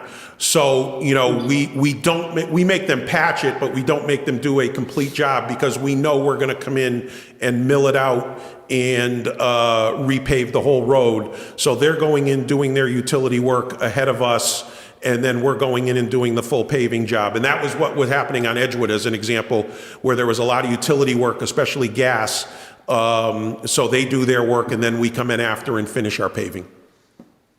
Okay, so do you look at, how do you determine if it's the smaller roads or the bigger roads that you're going to do? Is it by that number system? Yeah, and what I try to, I'm sorry, Counselor. What we try to do is I try to spend, I'm going to say 40-ish% on arterial streets and the rest on residential streets. And it's not a hard and fast rule because it kind of depends on the big streets and the problems that we have and what needs to be done right away. Because some of the arterial streets just take a lot of money. So I try to get to about 40-45% for the big arterial streets and about 55 to 60% on standard residential streets. Do you know if Los Angeles Street is on your list? Excuse Or me? you're not sure? Los Angeles Street? Off the top of my head, I don't know. I'll check that for you. All right, thank you. Yep. Thank you, Mr. Thank you. Thank you, Councilor Whitfield. Councilor Delgado. Thank you, Mr. President. How many additional miles did you say this extra money was going to cover? I'm going to guess that if we spend about $5 million, it's probably going to be 6 to 7 miles worth of roadway that we'll do.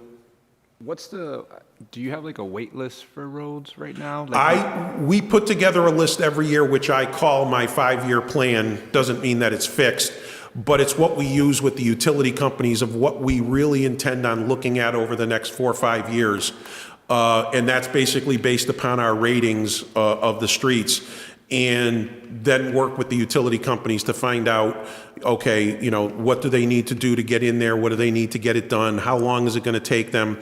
We say things like water and sewer, and they'll say to us, yeah, we're going to fix that street, but it is not on our capital plan to 2024. And gas may say, yeah, we have it on our capital plan as 2025. So we go back and forth with them on that. Yeah. No, the reason I'm asking is I know it's historically it's expensive to fix streets and sidewalks. I know historically I think sidewalks it was a crazy waiting list, and so I was just curious to the original item, one of the items we had earlier that Councilor Davila was talking about. I guess I still don't understand the whole private to public thing, and so I'm wondering between this additional money we're getting, I still don't understand. What are we purposely trying to convert all of our private streets to public streets, and then how does that impact that list of roads that we're From public to private. For example, the one that was before you tonight was essentially a subdivision that was constructed, and when the work is complete and we're happy with it, we need to accept it as a public roadway. So that's a little bit different.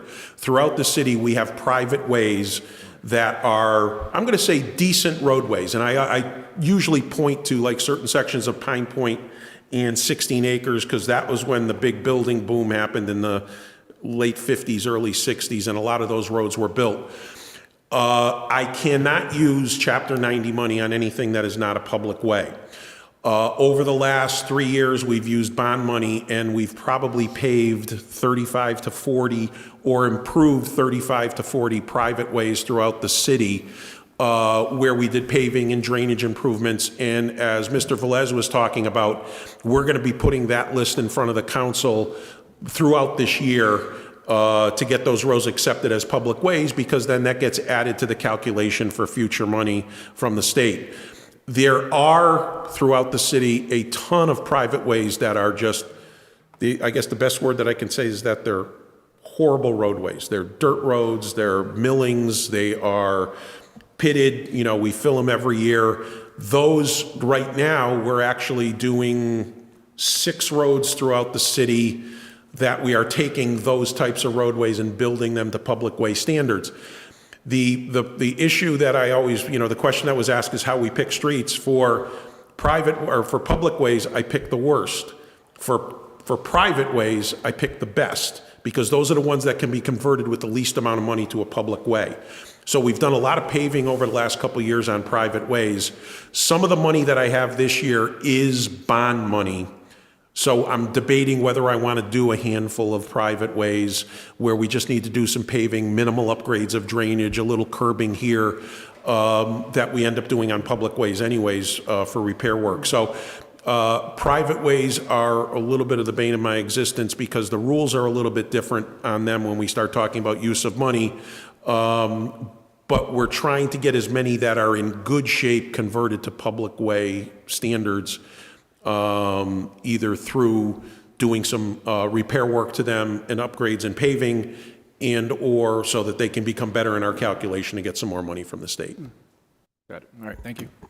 Thank you. Councilor Davila? Thank you, Mr. President. Chris, I just want to piggyback a little bit of what Councilor Walsh was saying a little while ago. And Chris, again, I told you you probably have one of the most difficult jobs in the city, and I thank you for your service. But Chris, you know better than I, although we're talking about roadways, that sidewalks is a true issue in the city, and I know you know that, and I know you're trying to do your best. I just want to put in the public record, my good sir, that at least from me, I will be very happy and I will look with very favorable eyes.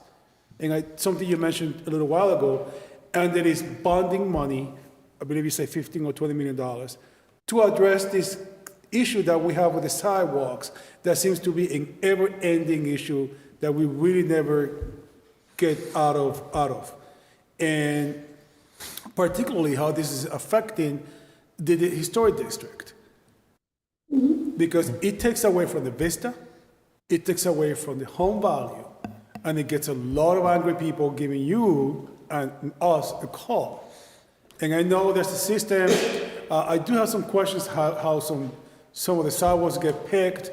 I know in my own district there was a lot of sidewalk that was done that really got people angry, and I can talk to you about that offline later. And there's other ones that have been begging to get it done for a while. So, and I get your argument about the asphalt being cheaper, but again, my point here, Chris, is that at least for me, I will be very favorable, looking very favorable for a bond money. I believe you say $15 or $20 million. And this is something that I'm going to be looking also in the budget, because this is something that we've been talking about and nothing really gets done. So I just want to put that on the record, Chris. Again, and I thank you. I wholly thank you for the job that you do. I know you do your best with the amount of limited money you have. But we have bonded so much money before. This is one of those things that in my mind is a very wise investment. Thank you, Mr. President. Note on that, you get me the money, I will build as many sidewalks as I can. Well, yes, indeed, but I also think that you will have the mayor's ear to allow for that bonding as well. I will say that to his honor when I see him, and I encourage all the councils here to do so. But you, my good sir, know very well that you play a critical role in this as well. Thank you. Thank you. Thank you, Councilor Davila. Any other councilors? Seeing none, Madam Clerk, please call the roll. On approval of the item, Councilor Walsh. Yes. Yes, Councilor Allen. Yes. Yes, Councilor Delgado. Yes. Yes, Councilor Click Bruce. Yes. Yes, Councilor Govan. Yes. Yes, Councilor Brown. Yes. Yes, Councilor Davila. Yes. Yes, Councilor Curran. Yes. Yes, Councilor Santinello. Yes. Yes, Councilor Edwards. Yes. Yes, Councilor Whitfield. Yes. Yes, Councilor Perez absent. Councilor Fenton. Yes, more than sufficient. The order is approved. Thank you, councilors. Thank you. Item number 8, Madam Clerk. Item 8 is an order granting permanent utility licenses to Verizon New England and Eversource at Donna Blake Park. Is there anyone here to speak on this item?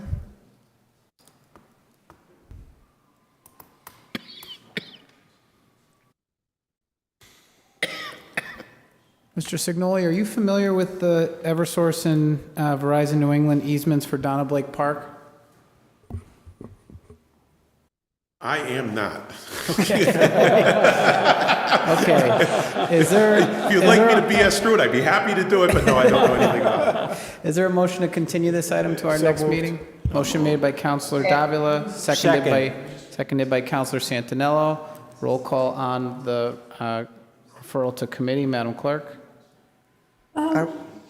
Mr. President, I was trying to raise my hand on this. I know that I don't know if you were at it, there was a press conference in December regarding the improvements to Donna Blake Park. Who was on the, remember the Park Commission, she was a park commissioner with my husband Danny. So I know that, I don't know if there's a timeline for this, or if referring this to committee is going to hold up the grant. Because I know that there've been a couple of meetings on this already.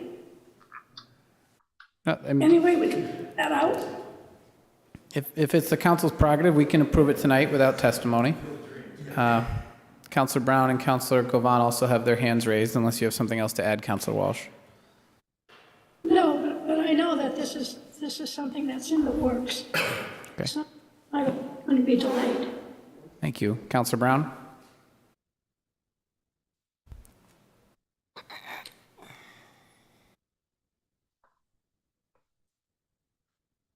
Councilor Brown? I said, thank you, Mr. President. Actually, this is a park that I grew up playing in. It's in my area right at the end of Eastern Avenue. They did have an event over there where there was some funding. I know it's about, I think, putting some wires down underground, but I haven't, I still think it would have, I would still recommend sending it to committee. This actual particular part of the project hasn't been vented to the neighborhood or myself. I'm sure it's just something as far as explaining it a little bit, but they really haven't reached out to finish up on that portion of things. So I would just recommend to send it to committee to give them an opportunity to just address some of the community of what they're actually going to do. But I am aware that it's just as far as being able to move some lines underground, which it sounds like it could be like a favorable thing, but I still, like I said, they haven't vented the community. They really haven't reached out to any of us or spoke to any of us and letting people know aware of what they're going to do. So I would recommend it does go to committee. Thank you, Mr. President. Thank you, Councilor Brown. Councilor Govan? Thank you, Mr. President. And I also vaguely remember hearing about this park and the improvements that are being done on it. So my, did this come up in the Finance Committee earlier? Councilor Allen? Councilor Govan is asking if this matter was addressed in the Finance Committee earlier today. This number 9? This is item number 8. This is the... 8 did not come up. It wasn't on our agenda. There wasn't. Okay, so, and I guess, so then my only other, my concern would be if it is a grant and if it is timely, what would not So we're just debating. approving it today would do? Well, just for point of clarification, Councilor Govan, it is not a grant. It is a request for utility easement for Verizon and Eversource. Oh, I see. Oh, okay. So, but no, I don't think that there's any time constraints to it then. I just was thinking about what Councilor Walsh had said. So thank you, Mr. President. Thank you, Councilor Govan. Seeing no, Councilor Edwards? Because it's an easement, there's no financial order attached to it. The only concern is if this is something we typically do at the council.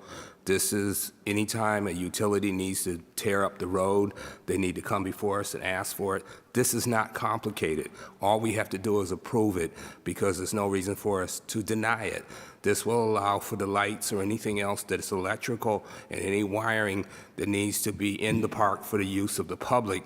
If they're going to dig up the road or dig up the sidewalk or the parkland, they need to have our permission to tie it into the street or to the conduit, the piping, whatever. So this is something we should be just passing, whether we have commented on it or not. But if we choose not to, that's fine. But there is no grant, so it wouldn't be on the financial orders before the Finance Committee today. And there shouldn't be any concern either if it does go to committee because the ground is frozen. Thank you, Councilor Edwards. Any other councilors? Councilor Walsh? Yes, thank you again, Mr. President. But I did attend the meeting on this. There were quite a few community people there and members of Donna Blake's family. And I agree with Councilor Edwards. This is just one of the steps in the improvements that they want to do for that neighborhood. And I don't think we should delay it. And I'm not going to support the move to committee. Okay. Councilor Davila. Mr. President, I did a motion, and I would be happy if that's the will of the body to withdraw the motion. But before I do that, I do have to say that, my quick question is, are we talking about the easement for Pendleton Avenue, or is it going to be work on the ground in the park itself? There's no one here to speak on the order, but it refers specifically to the park, down at Blake Park. Mr. President, I do believe Councilor Edwards may have answers, if you allow it. Oh, please. Councilor Edwards? Most of the parks have some type of electricity in them. Right. The conduit that they have to tie into is in the street, so they have to tie that in. So the park is on Pendleton. So there's no harm or damage to anything, except this is the procedures whenever we're going to open up ground that the city owns, which includes the parkland itself. Right. Just to be clear, so there's going to be some work on the street itself. What you heard Councilor, I think, Govan and Walsh describe is the improvements to this park, which is beneficial to the community. But a part of that plan to do that requires them to do upgrades from Eversource and Verizon to complete the project. And thank you, Mr. Councilor Edwards. Sure. And I'm excited that we're doing this upgrades in the park, and I just want to be consistent. A little while ago, we talked about utilities tearing up the road, then patching it up and leaving it not good looking and difficult to drive on. So just trying to be consistent with that subject is something that, honestly, I think that moving forward, and I know we talked about this before last year, I believe, that Verizon or whoever shows up, because just to take it for granted that we're going to approve it, I'm having difficulties with. But again, just to keep the integrity of our roads is something that I would like to see the people here to tell us how they plan to do that. But no, I do not want to hold this up if that's the case, and so I will be more than happy to withdraw my motion, Mr. President. And I withdraw my second. Okay, Councilor Davila has withdrawn his motion. Councilor Brown? Thank you, Mr. President. Like my colleague, Councilor Edwards says, basically it is an improvement. The way that it's set up out there with the electricity and stuff, it's kind of dated. So what they're going to do is they're going to put it under the ground. And like I said, it's going to be an improvement. If it takes maybe me talking to the neighborhood council and explaining to them that's what they're doing, it's a little different from tearing up the roads. It's something that they need to do to modernize the area. So it is something that, like I said, I would be in favor for. So I would still recommend, if it doesn't go to committee, that we do vote this through, and I can still just talk to the neighborhood council or whatever and tell them that it's just an improvement. But it is something that the park does need. Thank you, Mr. President. Thank you. Councilor Whitfield? Thank you, Mr. President. Is Chris Signoli still here? He is not. Okay, because I think someone said it, but there's a moratorium that there could be no digging until April 1st. So I don't know that it will hold up anything, because we can't even dig into the ground until April 1st. And just based on the conversation we're having right now, there are questions that people want answered. And when I looked up the definition of an easement, it's saying the use of someone else's property. So whose property are we talking about? The city's property for the park? Whose property? It's the city's. So in the playground is the city? Yeah, it's an existing park. Right. So why do we need an easement in the first place if it's the city's street and the city's park? That's what I don't understand. Because it's a private. So, not to testify, Councilor Whitfield, but it's because the easement is in favor. It's because the easement is in favor of Eversource and Verizon. So it's the city granting the right to Verizon and Eversource to cross the park and install the conduit and the lights. That's what it's for. We don't know how big it is. We don't know any details about what they're installing. And you know, I don't feel comfortable just approving it just because there was a community meeting about it. Like, we have no details. How long is it gonna take? How long is it gonna disrupt the traffic in the neighborhood or in the area? Like, we don't have any of those details, and they can't start digging until April 1st anyway, so sending it to committee isn't gonna hold it up because we have a few months before they can do any work anyway because of the moratorium. So if it went to committee, I wouldn't be opposed to it. We have no details, and Verizon and Eversource needs to start showing up to city council meetings like everyone else does and explain the work that they're gonna be doing in the city to all of us so we have an understanding of what's going on. Because if anything goes wrong with the work that they're doing, we approved it and we will get the backlash. So I would personally prefer it go to committee, or it's how you carry it over to the next meeting until someone could come and explain the work that they're going to be doing. And I don't necessarily think it needs to go to committee, but I think that it can be continued until our next meeting. Okay, is that a motion? Is that a motion Yes, to that's continue? Motion to continue, Councilor Whitfield, is that right? Yes, please. Okay, is there a second to that motion? Is there a second to that motion? Okay, that motion is seconded by Councilor Brown. Councilor Govan on the motion. It's going to be in agreement with what Councilor Walsh said about the community wanting this to happen, because I know I've talked to a few community members, and I don't see, an issue with it. So I would be in favor of passing this now so that we wouldn't have to keep it on the books, so to speak. Okay. Thank you, Mr. President. Thank you, Councilor Govan. Any other councilors? Okay. Councilor Whitfield, your hand is up, but I believe that is from before. Okay. Councilor Brown's hand is up. He has spoken 2 times on the item. Does anybody object to Councilor Brown speaking for a 3rd time on the item? No. Not necessary. Okay. Go ahead, Councilor Brown. No, it's not necessary. I rest. Thank you. Okay, Madam Clerk, if you could please call the roll on the motion to to continue this item until our next regularly scheduled meeting. On the motion to continue, Councilor Walsh. No. No, Councilor Allen. Yes. Yes, Councilor Delgado. Yes. Yes, Councilor Click Bruce. Yes. Yes, Councilor Govan. No. No, Councilor Brown. Yes. Yes, Councilor Davila. Yes. Yes, Councilor Curran. Yes. Yes, Councilor Santinello. Yes. Yes, Councilor Edwards. No. No, Councilor Whitfield. Yes. Yes, Councilor Perez absent. Councilor Fenton. No, more than sufficient. Matter is continued until our next regularly scheduled meeting. Item number 9, Madam Clerk. Item 9 is an order authorizing a contract term over 3 years for fiber optic network for the school department. Is there anyone here to speak on this item? Mr. President, Bob St. Lawrence representing Springfield Public Schools. Thank you, Robert. You have the floor. Thank you, Mr. President, and good evening, councilors. This is a request for the City Council to approve a five-year term on the contract for the Springfield Public Schools lease of its fiber optic wide area network.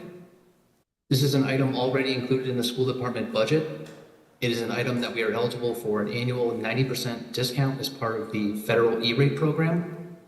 And with the solicitation, we are looking to obtain the best pricing and best service for this next contract. And we're happy to take any questions on the matter. Thank you, Mr. President. Mr. President. Thank you, Mr. St. Lawrence. Councilor Mr. President, he mentioned 5 years, and we have in our packet 3 years. This is a request to approve a contract for over 3 years. Any contract over 3 years requires approval. Okay. He said 5, but that's over 3. Okay. Got it. Any comments or questions from the council? Seeing none, Madam Clerk, please call the roll. On approval of the contract, Councilor Walsh. Yes. Yes, Councilor Allen. Yes. Yes, Councilor Delgado. Yes. Yes, Councilor Click Bruce. Yes. Yes, Councilor Govan. Yes. Yes, Councilor Brown. Yes. Yes, Councilor Davila. Yes. Yes, Councilor Curran. Yes. Yes, Councilor Santinello. Yes. Yes, Councilor Edwards. Yes. Yes, Counselor Whitfield. Yes. Yes, Counselor Perez absent. Counselor Fenton. No, more than sufficient. The order is approved. Any other business, Madam Clerk? The last item is an executive session item. Okay. It's executive session item for discussion of a transfer of free cash from the Law Department for $750,000. Attorney D'Souza, do you intend that we take a vote on appropriating this tonight? Yes. Okay. So a motion would be in order from the council to move that we go into executive session for the reasons stated on the agenda to discuss pending litigation with the intent that we return. Mr. President, may I make a motion that we move into executive session to discuss the strategy threatening pending litigation with the intent of coming back into session? Okay, we have a motion. Okay, made by Councilor Edwards, seconded by Councilor Whitfield. Madam Clerk, roll call on the motion. On the motion to move into executive session, Counselor Walsh. I did have my hand up. Is this going to impact our 10 o'clock deadline? Depends how quickly we go, Counselor. Well, let's hope we're fast. On the motion, Counselor Walsh. Yes. Yes, Counselor Allen. Yes. Yes, Counselor Delgado. Yes. Yes, Counselor Click-Bruce. Yes. Yes, Counselor Govan. Yes. Yes, Counselor Davila. Yes. Yes, Counselor Curran. Yes. Yes, Counselor Santinello. Yes.